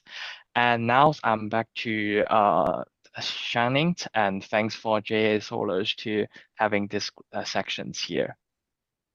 Thank you. Thank you, Youru, and thank you to all our panelists for a very engaging discussion. This panel made one thing very clear. The industry is no longer competing only on price. More and more success depends on value creation through stronger project economics, better system integration, and market strategies that fit local needs. We also heard that integrated solar plus storage solutions are becoming an important way to improve flexibility, efficiency, and returns. And as opportunities continue to grow globally, localization will be increasingly important in turning potential into real results. With that, let's now move to our second panel discussion. Our second panel is titled Energy Transformation Across Every Scenario, from Deserts to Cities. While our first panel focused on market value and growth opportunities, this next discussion looks more closely at real-world applications. Today, solar and storage are being used in more and more scenarios, from local communities and microgrids to deserts, oceans, and remote areas. At the same time, new applications areas such as AI data centers, industrial parks, transportation, agriculture, and mining are creating fresh demands for more advanced and flexible energy solutions. To moderate this session, I'm very pleased to welcome Shimeng Wei, Vice President of Renewable, PV, ESS, and PCS at TÜV Nord. Shimeng has more than 15 years of experience in testing and certification for photovoltaic and energy storage products. He brings deep technical expertise to this discussion. Shimeng, over to you. Thank you, Sandy. Hello, everyone. I'm Shimeng from TÜV Nord, and I'm very pleased to moderate our second panel discussion for today. So our topic is the energy transformation across every scenario, from deserts to cities. So what is becoming increasingly clear is that the solar and storage are no longer following a one-size-fits-all model. Instead, we are seeing more and more solutions developed around the needs of specifications of scenarios. For example, some products are designed specially for desert conditions, while some others are developed for rooftop environment and particularly operating challenges such as bird droppings and heavy soiling. This shows a clear industry trend that solar plus storage solutions are becoming more scenario-driven and more customized. So in this session, we will focus on three things. First, how full scenario energy solutions are evolving. Second, the technology challenges in extreme environments. And the last is the emerging application scenarios that may shape the next stage of our growth. So now let me quickly introduce our panelists. You may say hi to the audiences, and I want to make sure I'm pronouncing everyone's name correctly. So also feel free to correct me if I'm wrong. So first is Engineer Justin Sim, President of Malaysia Photovoltaic and Sustainable Energy Industry Association. Welcome. Thanks. Stephen Advona Otsibon, CEO of Miele Solar. Thank you. Welcome here. Rayland Nepomuzio, CSO of Rasla Corporation. Hi, everyone. Happy to be here. Kizanara Onowuchi, Deputy CTO of Cyberate Technologies Incorporated. Hello, nice meeting you. Nice to be here. Thank you. Kunal Patel, Director of BESS CTS Renewables in Aqua Power. Hello. Hello, everyone. Nice to have you here. Thank you. Dino Ablakovic, Director of Microgrid Digital Solutions in Universe. Maybe you can check your mic because somehow we can't hear. Thank you. Dr. Helen Zhou, Head of Module Research and Development of JA Solar. Hello, glad to be here. And last is Yan Kunshi, Head of Smart Microgrid Center of JA Smart Green Energy in JA Solar. Hello, everyone. Glad to meet you here. Great. Thank you all for joining us. So now let's get started. So for our first round, I'd like to start with the bigger picture. We often hear the term full scenario solutions. Solar and storage are increasingly being designed for different environments, different use cases, and different energy needs. So let me start with Stephen. Stephen, you've worked across both urban and rural markets in Kenya. From what you are seeing on the ground, how do you view the development trend of full scenario solar plus storage solutions for today? From what we are seeing on the ground in Kenya, the shift towards full-scale scenario solar plus storage is no longer theoretical. It's actively happening, driven by necessity rather than just innovation. Historically, the solutions were quite segmented, with the urban C&I focused on cost savings, which were through grid-tie systems, while the rural deployment were primarily off-grid for basic access. But today, that distinction is fading. We are seeing convergence towards hybrid, flexible systems that can operate multiple scenarios, grid connected, weak grid, off-grid, within the same architecture.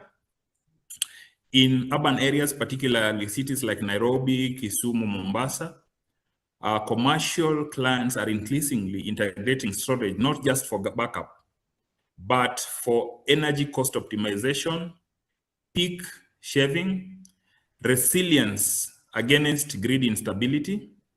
The grid is available, but reliability in some part of the country is basically driving demand for smarter systems. In the rural and the peri-urban areas, the focus is a bit different. Systems are being designed for energy dependence and reliability, often supporting productive use, such as agro-processing and small industries. What is notable in this setting that we are no longer deploying basic systems. We are deploying scalable modular solutions that can grow with demand. So the key trend is this. We are moving from single purpose system to adaptive energy systems, solutions that are not just designed for where the client is today, but where the energy demand is going. Thank you. Thank you very much, Stephen. Okay, let me bring in Dino. Dino, With your global experience in microgrids and digital energy systems, what major trends are driven of the full scenario deployment across different markets? Can you share some insight for this? Thanks.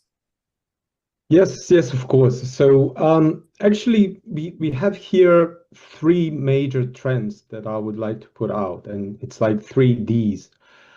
It is decarbonization, decentralization, and digitalization. So these are global three trends that we see happening everywhere. So through decarbonization, everything is being electrified.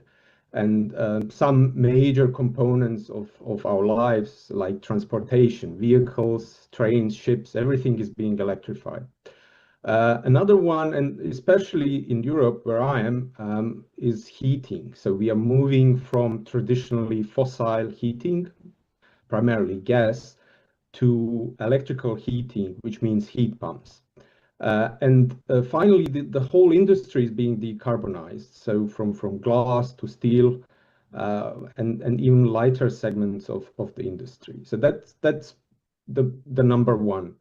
Then we have decentralization, which is something being driven by the grid congestions. So we know that the grid development is not following the development of the renewables.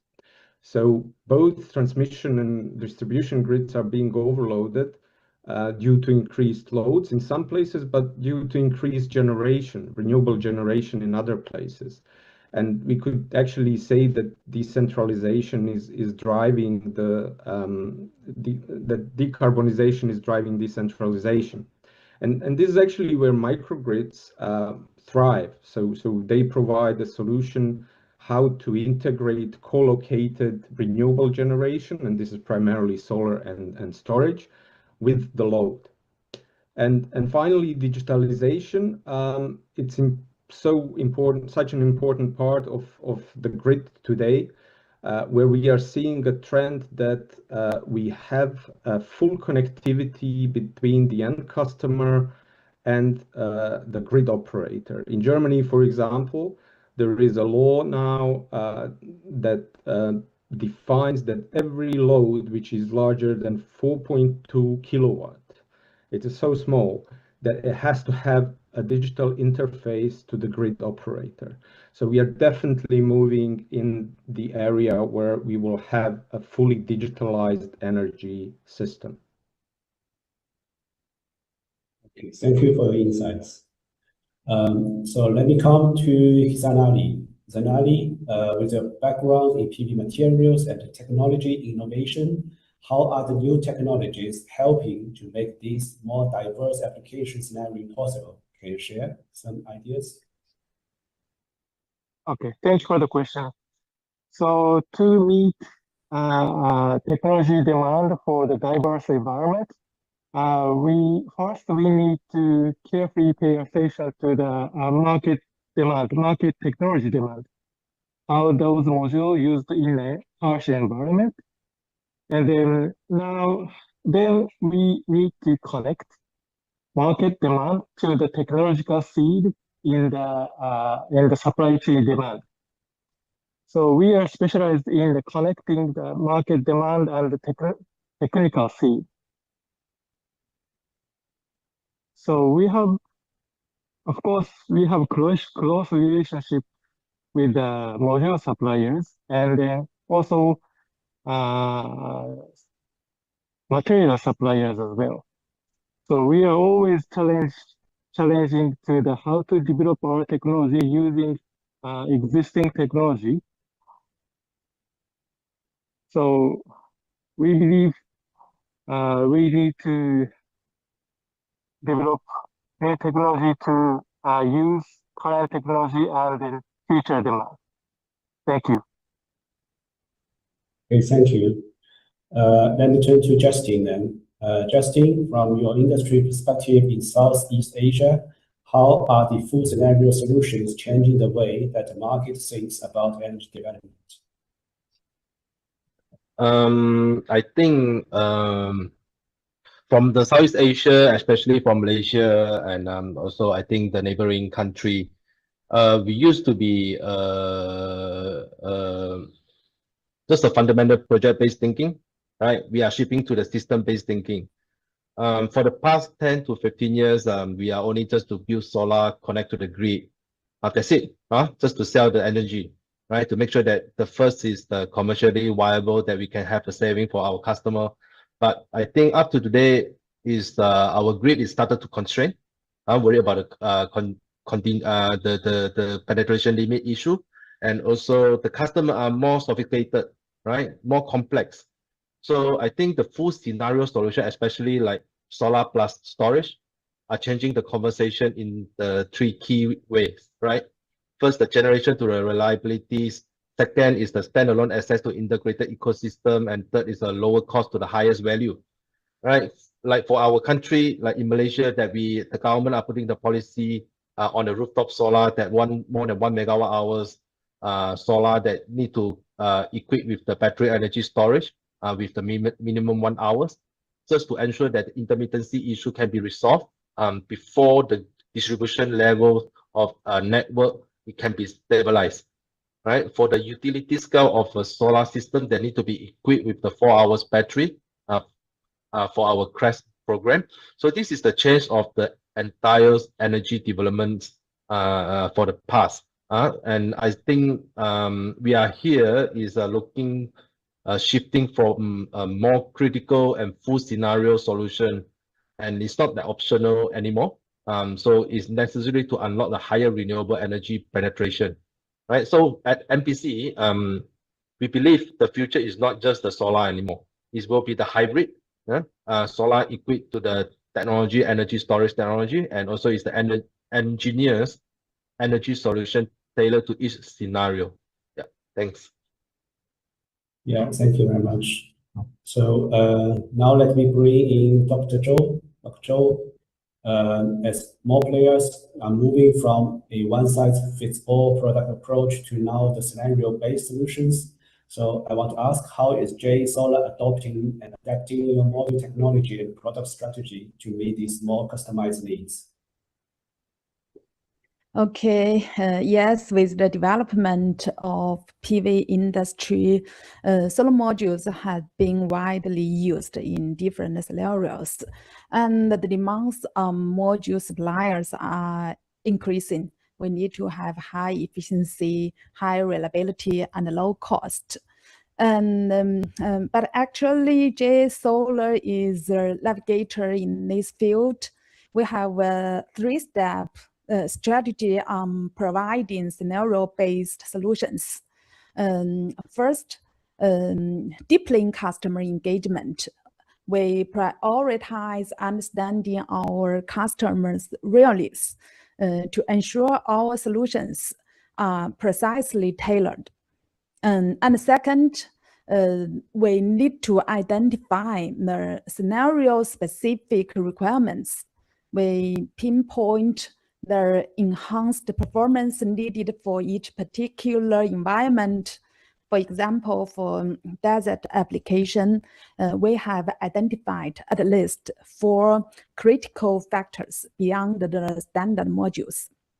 And better resistance to sand abrasion, higher tolerance to larger temperature swings, and stronger UV resistance. And also, because there are a lot of sand in desert area, we need to try our best to reduce the sand accumulation on the module surface for better energy generation.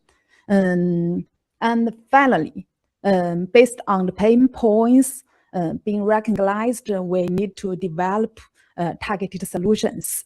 And we address each challenge with customized measures, which may involve using higher grade encapsulation material, just our cooperation with the Cybrat or some other material suppliers. And sometimes we need to redesign the module, or even we need to develop a totally new system, like the recently very popular space PV. Yeah, that's JA's strategy on the scenario-based solutions. Thanks. Okay, thank you very much. So from this first round, we can already see a clear direction. The industry is moving towards solutions that are much more integrated, flexible, and also scenario-driven. So I would now like to move to the second part of our discussion. So as solar and storage move into deserts, coastal areas, and other demanding environments, technical reliability becomes also a much more important factors in this part. So let me start with Kunal. Kunal, the Aqua Power has experience with large-scale projects in demanding conditions. So what are the biggest challenges when deploying solar plus storage at scale in those environments? Hello, everyone. If I talk about our experience delivering large-scale solar plus storage projects, particularly in the harsh and desert environment condition, I would say the challenges go well beyond the standard utility scale deployment. So the first, if I will start with the environment itself is a major factor. Here, the high ambient temperature, often exceeding more than 50 degrees and directly impacting the various parameters like battery performance, accelerated the degradation profile, and we observed increased the cooling requirements. So at the same time, the dust and sandstorm also reduce the solar generation and increase the O&M intensity, especially for the cleaning and HVAC systems. So in coastal desert, the corrosion adds also another layer of the complexity what we observed. If I talk about the second, the harsh environment condition which will affect us in the various projects is meeting the performance guarantees becomes the more challenging nowadays. When you move from the lab conditions requirement to the operating environments, the factors like auxiliary consumption, partial loading, the thermal derating can significantly impact the round trip efficiencies as well as the availability of the plant.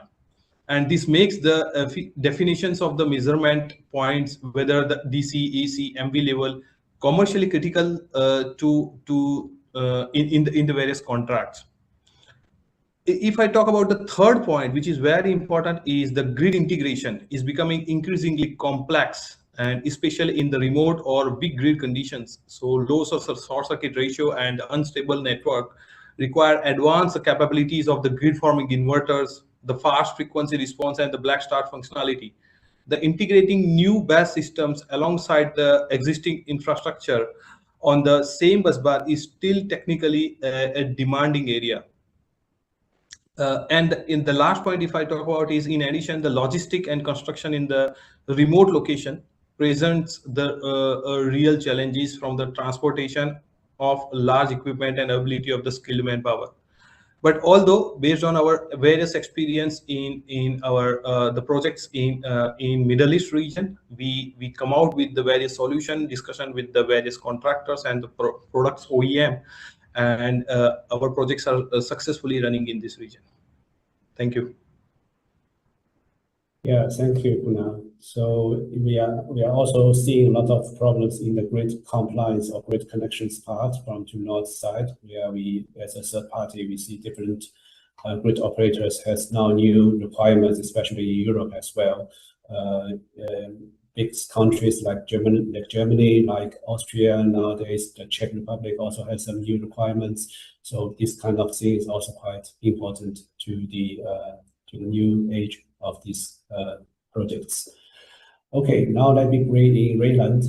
So Rayland, from a developer's perspective, how do you evaluate the risk of the projects in challenging environments, and how you decide whether they are bankable or not? Can you share some ideas? Yeah, so basically, Rastec is an experienced greenfield solar developer. We have developed our own checklist. So part of this checklist, we have a technical site assessment. So this is really important that you do your due diligence with the technical site assessment. So part of it is environment and weather hazards. Like in our case in the Philippines, we are hit by a lot of storms. There's a lot of flooding, so we have to take that into consideration when we evaluate the area. Like, is it a flood-prone area or something like that? And irrigation, of course, the variability of irrigation. So this is very important because this dictates your production in terms of solar. Okay, and then the topography, like you have to check risk, like is there shading, is there an irregular shape of the land, and all of that you have to take that into consideration because it could affect your production. And seismic activity, of course, you have to address all of these risks.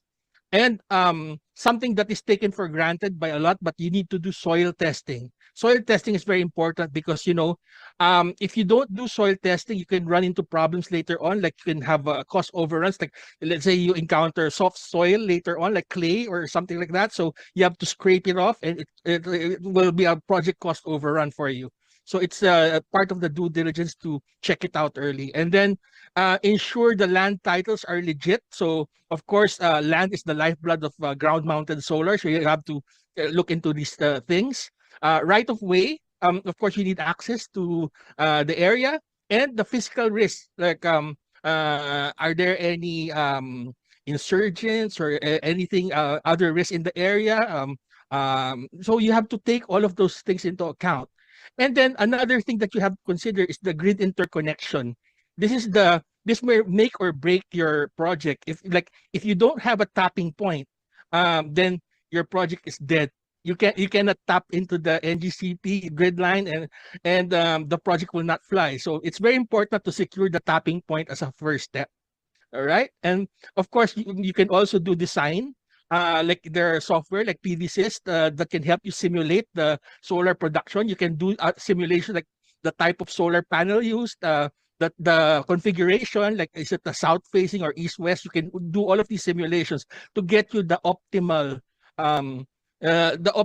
setup for your, and you can also integrate breast simulation with that. So these are the major things that you have to take into consideration. Of course, there are other factors like the financial, the legal aspects, but I think this is the most important. Thank you. Thank you very much. Okay, now let me turn to Dr. Zhou. Dr. Zhou, so from JA Solar's research and development perspective, how do you make sure your products are designed and validated to perform reliably in these harsher conditions? Okay, to make sure our product can handle extreme environments, we focused on two main ways to guarantee the performance. The first one, all tests on new product are going beyond standard.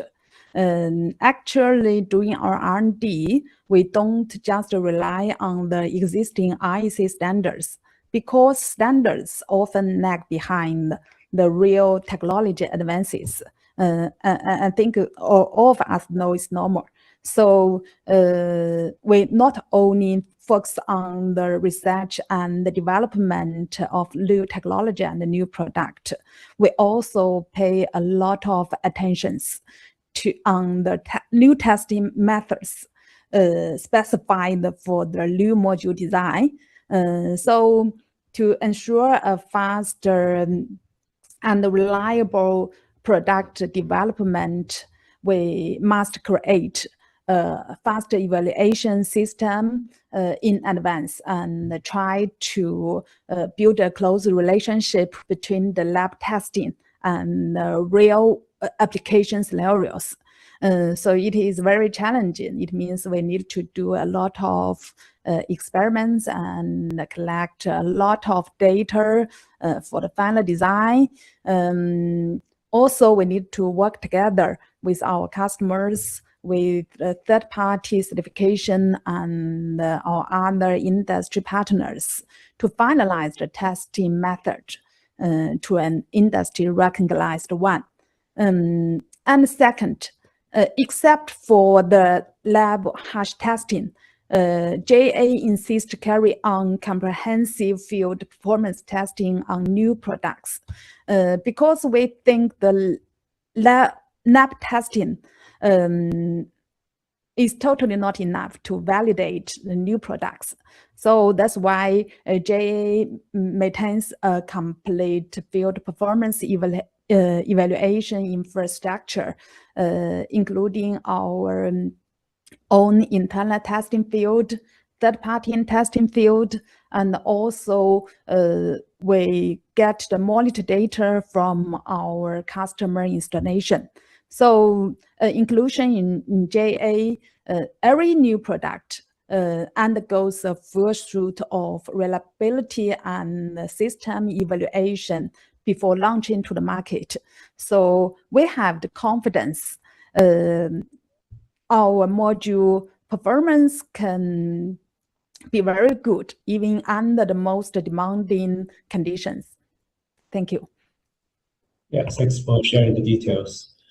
Let me come to Yan Kun. So from JA Solar's smart microgrid perspective, how do you design the systems that can stay stable and flexible in the remote or harsh operation conditions from your point of view? Okay, thank you, Shimon.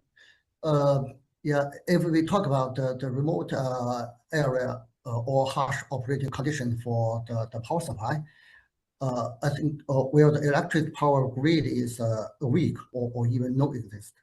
So I think there are always some disadvantages embodied as some aspects as the first is insufficient power supply and limited the transmission and the distribution capacity to result in overload, tripping, and frequently the power outages. And the second is in some remote areas located at the end of the power grid, the long transmission lines may lead to the high line losses, to making the terminal voltage decrease to fail to meet the requirement. So to address the issues of the power supply, so we developed the smart microgrid system. So it included the power, the photovoltaic and the power storage, and also we developed the management and the control system to provide the distributed energy system with the coordinate operation of photovoltaic, the energy storage and loads to provide the power solutions for some advantages, such as the first, the smart microgrid forms a localized energy supply system through the photovoltaic, the energy storage, and other distributed energy sources as the diesel generators to meet the essential power demand. So the photovoltaic power generated the power in daytime, as we know, and at the same time the solar, the surplus electricity in the storage system, and it will discharge to the to maintain the power supply at night. And this the photovoltaic plus energy storage system can to ensure the reliable power supply even where the fossil fuel supply is available. The second is the smart microgrid can improve the power quality as well. So by the the control system, it can collect the real-time data on the photovoltaic output, the energy storage, and the user loads to quickly stabilize the voltage and maintain the voltage at the grid within a reasonable range. The third is the smart microgrid enables remote monitoring and fault predict alarm for the microgrid. So it realized the real-time monitoring, the data collection, and the remote regulation of the microgrid system to actually predicts the equipment's failures issues early warning in advance and remotely troubleshoots simple faults.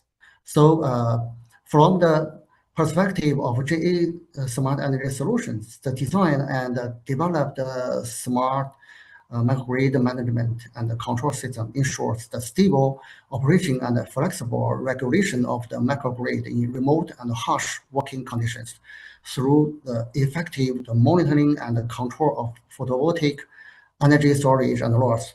So it's my opinion. Thank you. Thank you. So finally, let me turn to Hisayali. Externally, from a technology point of view, what do you see as the key technical challenges that still need to be solved when projects are deployed in extreme environments? Okay, so yeah, I would like address those 2 points for developing the new technology for extreme conditions. So one is I would like to echo Dr. Joe and Jay Solar said.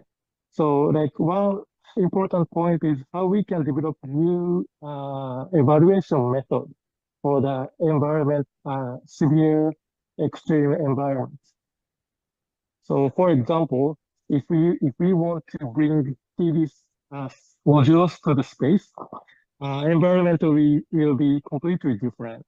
Like no, of course there's no oxygen or no water in space, but the strong UV light, even like ozones and so many different circumstances in space.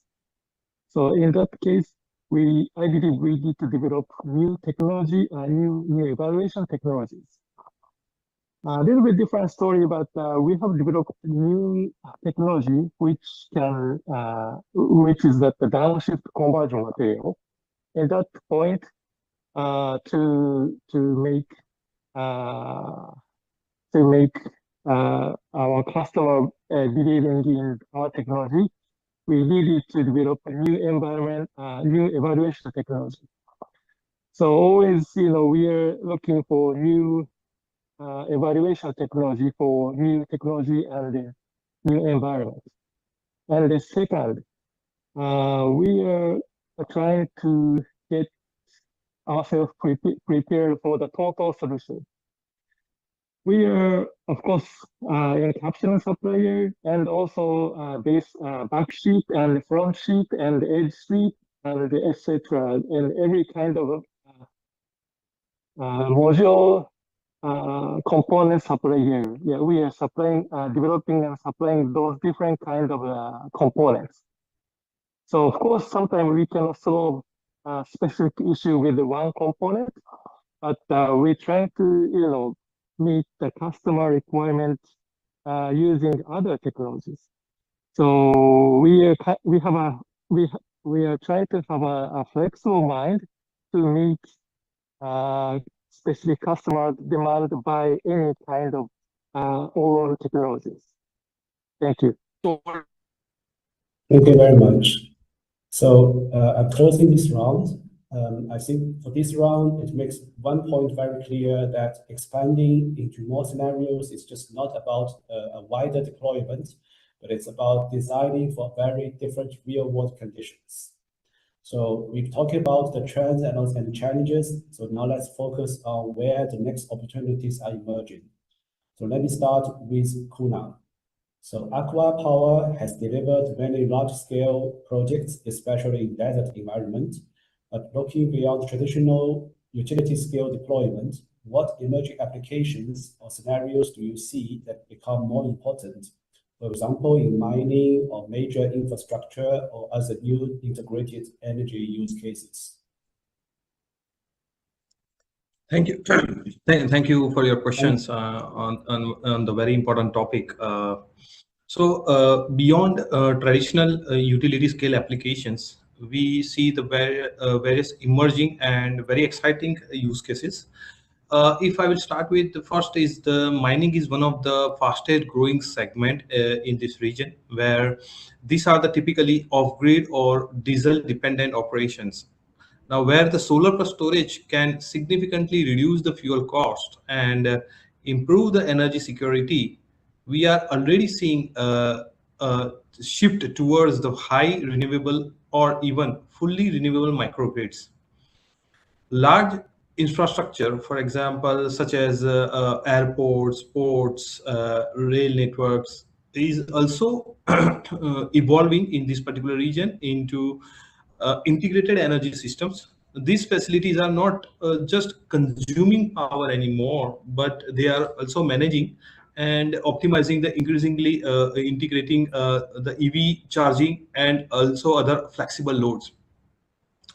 If I talk about furthermore in detail about this emerging sector, we observe the industrial decarbonization where solar and the storage are enabling the electrification of processes and integration with the technologies like green hydrogen, where green hydrogen is becoming one of the most important projects, specifically if I talk about the Saudi Arabia region. We also see the strong growth in island grids and isolated networks where battery storage plays a central role in grid stability, often operating in grid forming mode. And furthermore, if I talk about as a futuristic, the requirement from the data center is also emerging as one of the major opportunity, which is driven by need for the reliable and around the clock clean energy solution. And by looking ahead with this success in these particular applications will depend on very few key factors which I wanted to talk about is an advanced energy management system for the real-time optimization is the most important part to play here. Then grid forming capability, which is also another feature which is must require in all PV plus BESS kind of a storage projects. A strong focus on the life cycle performance rather than just upfront cost is also one of the big factor which we are observing currently.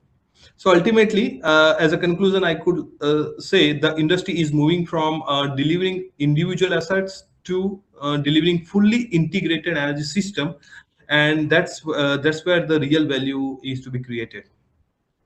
Thank you. Right, thank you. So let me turn to Rayland. Rayland, from the experience in Philippines, where do you see the most promising opportunities for innovative solar applications today, especially, for example, in agriculture PV?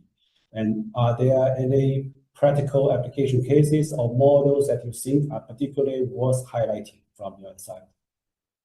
Yeah, actually, thank you for this question. We're very excited about this. So there are a lot of new solar use case applications happening right now. Like you mentioned about agrivoltaic. So we're actually implementing agrivoltaic in our own plant. So what it is basically, it addresses two of the main concerns, like which is clean energy and food security.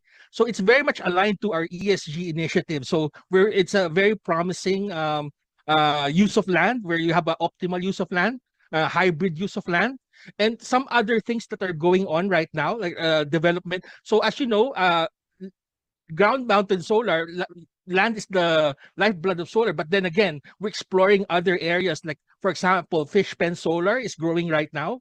There's a lot of that ongoing, and also floating solar. So the difference, fish pen solar is still mounted, but floating, it's floating, what it is. And also EV charging, there's solar application happening right now for EV charging.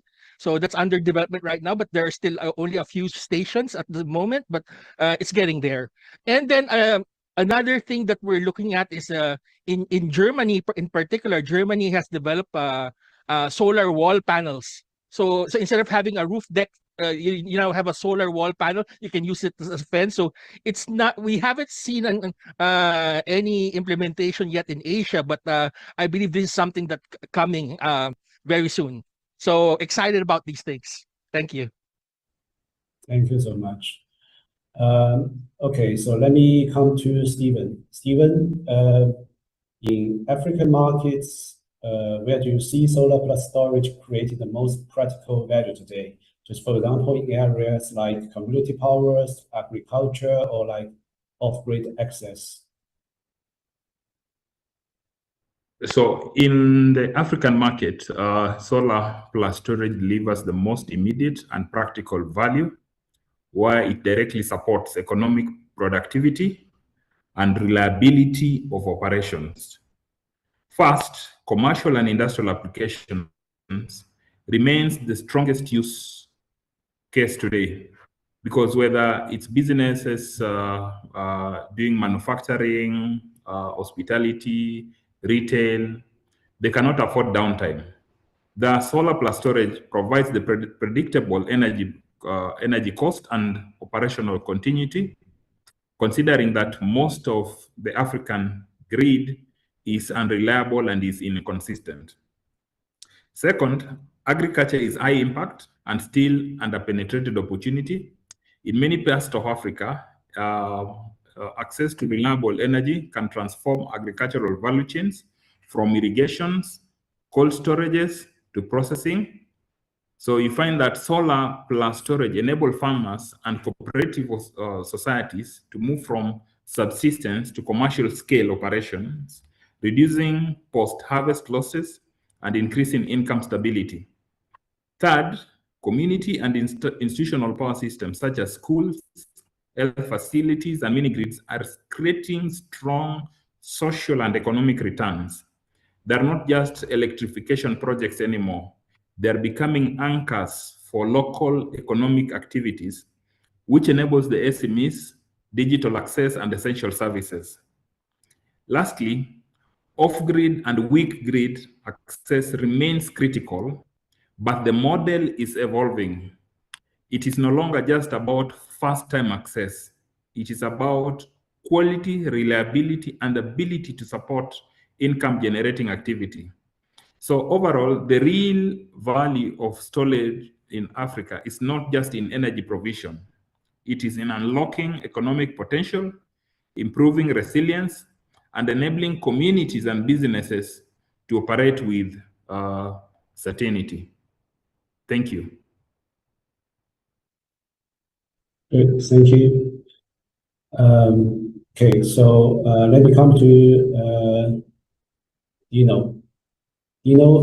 So with digitalization becoming more important, how is solar plus storage being integrated into new scenarios such like AI data centers, smart grids, and like virtual power plants? There's something you can share your insights. Yes, sure. So yeah, data centers are definitely one of the newest trends, which is causing a lot of trouble in terms of grid connections. And I was involved in several data center designs, and while they're all different in terms of their energy needs, they have different sizes, they actually all use renewable energy, and this is primarily solar, which comes with storage. The reason for this is actually, which I mentioned before, decarbonization. They need to have a green energy supply. And here we have two options. One is the PPA from a distant PV plant, and the other one is the collocation and integration into a microgrid. And the microgrid option actually has a couple of very important advantages. It provides a way to connect both solar and storage on a medium voltage level, and to avoid the full high voltage equipment, which includes the transformer, the switches, breakers, the whole switch yard can actually be avoided, and this is an important capex part. And the other one is to avoid the grid charges, because when it is co-located, the energy flows directly from the solar and battery into a data center. So we are seeing these being deployed. And when we discussed, the remote areas and harsh conditions and so on, data centers normally would come on a stable grid connection, but because the things are developing the way they are, we actually see a lot of issues in data centers not getting enough grid capacity. So there are countries, especially in Africa, where the grids are weak, unstable, and their battery together with solar can provide also resilience. But also in Europe, a lot of data centers just can't get enough grid capacity for what they need, and they need huge amounts of energy. And because of that, they have to integrate both solar and storage, sometimes even gas turbines, and to provide both the resilience and reliability which they need, but also the energy which the grid just can't provide. So yeah, data centers are definitely one of the big trends that is currently shaping the grid and the supply of all of the renewables. Thank you very much. So let me come to Justin. Justin, from your regional view across Southeast Asia, which new application scenario do you see that will be growing the fastest in the next few years? Thanks, Sam. I think from the regional point of view that you can see our Southeast Asia eventually rapidly grow on the demand side, focusing especially on the data centers. Individually in Malaysia, we already have a 5 gigawatt data centers in pipeline to be energized is running operation in 2027 or even earlier 2028. So those data center is actually operating by the MNC.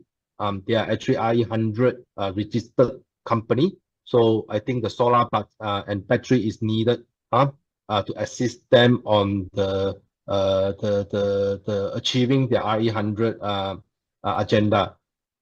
Secondly is our rooftop solar industry, CNI, right? Looking in overall, the tariff structure has been revised in some of the country, even though in Malaysia.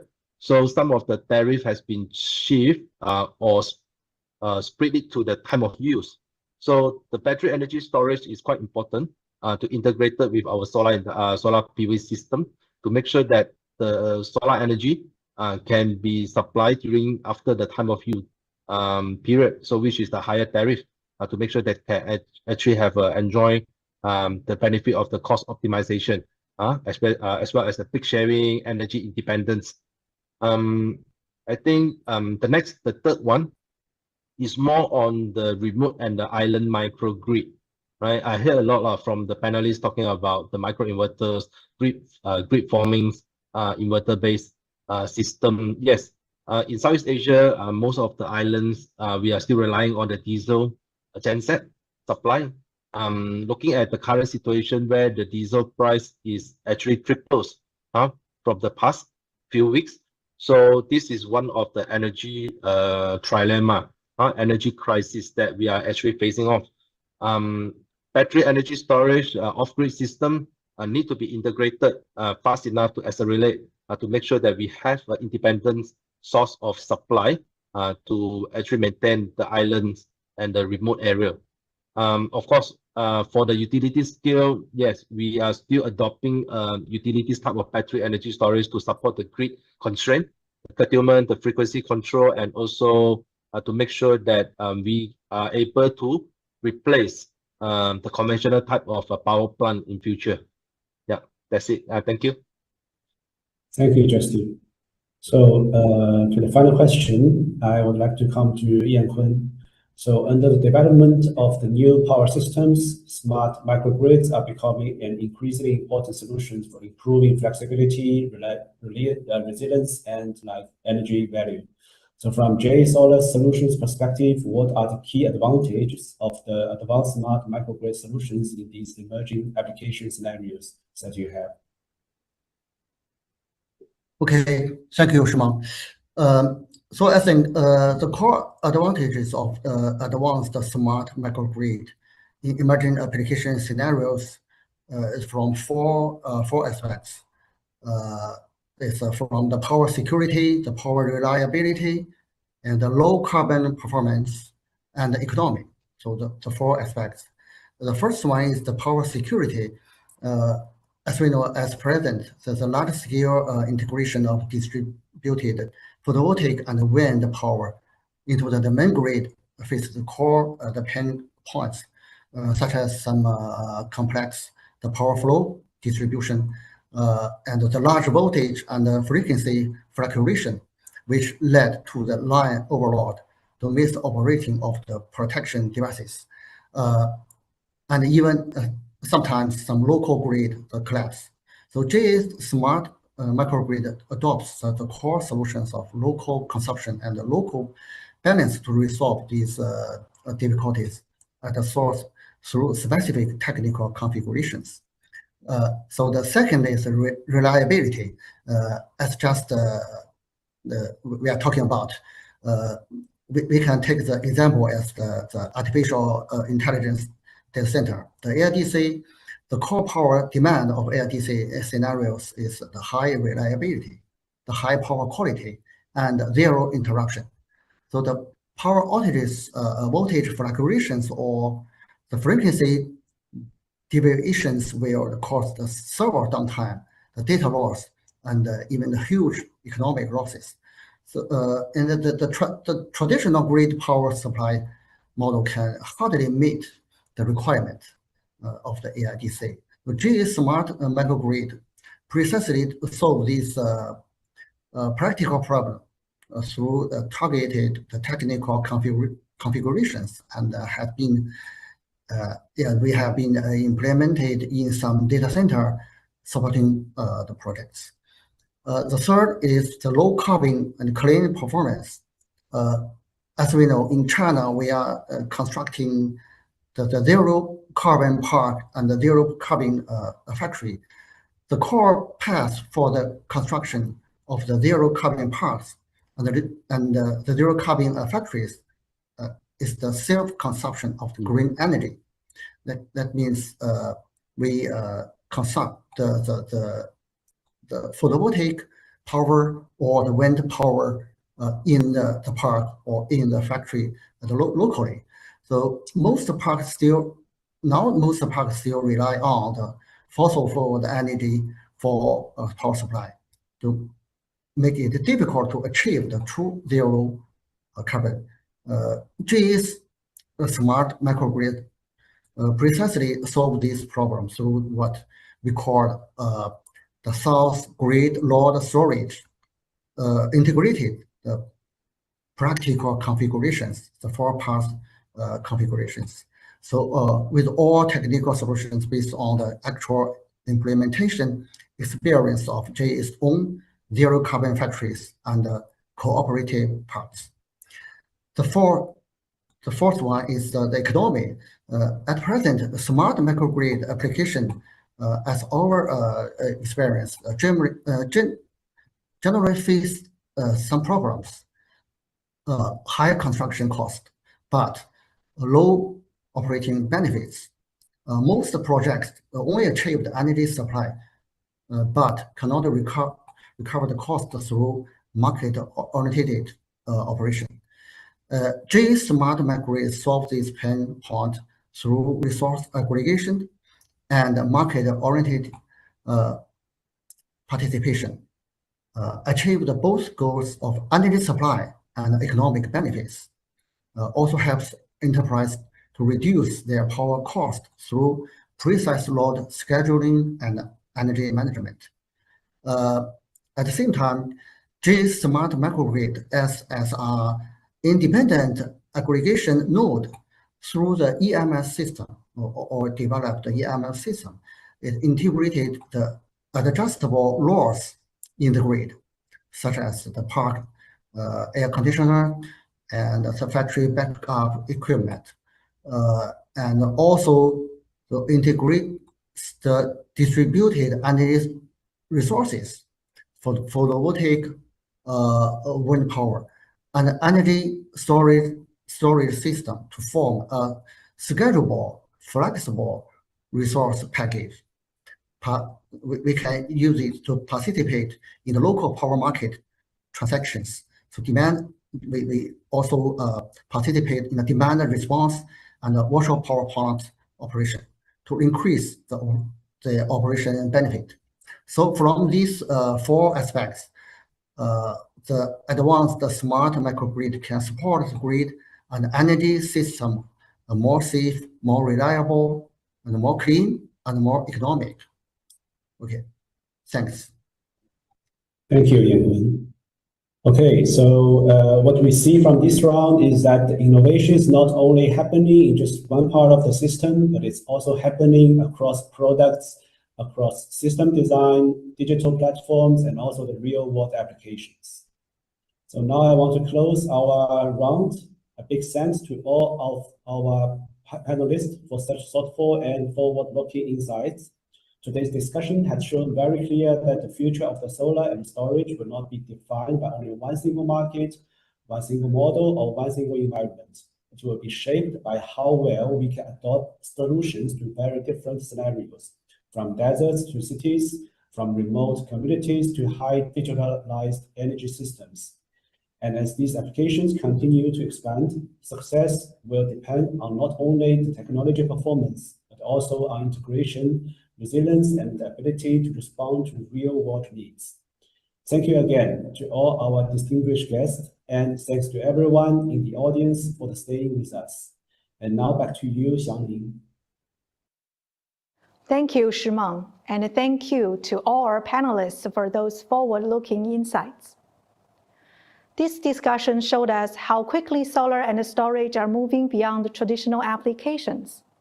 We heard that full scenario energy solutions are becoming more important, that extreme environments bring real technical challenges, and that continuous innovation is helping the industry respond. We also saw that the emerging applications from microgrids to AI data centers and industrial systems are opening up exciting new possibilities for growth. As we come to the end of today's summit, let us take a moment to reflect on the journey we have shared. Across today's 3 keynote speeches and 2 panel discussions, a clear message has come through.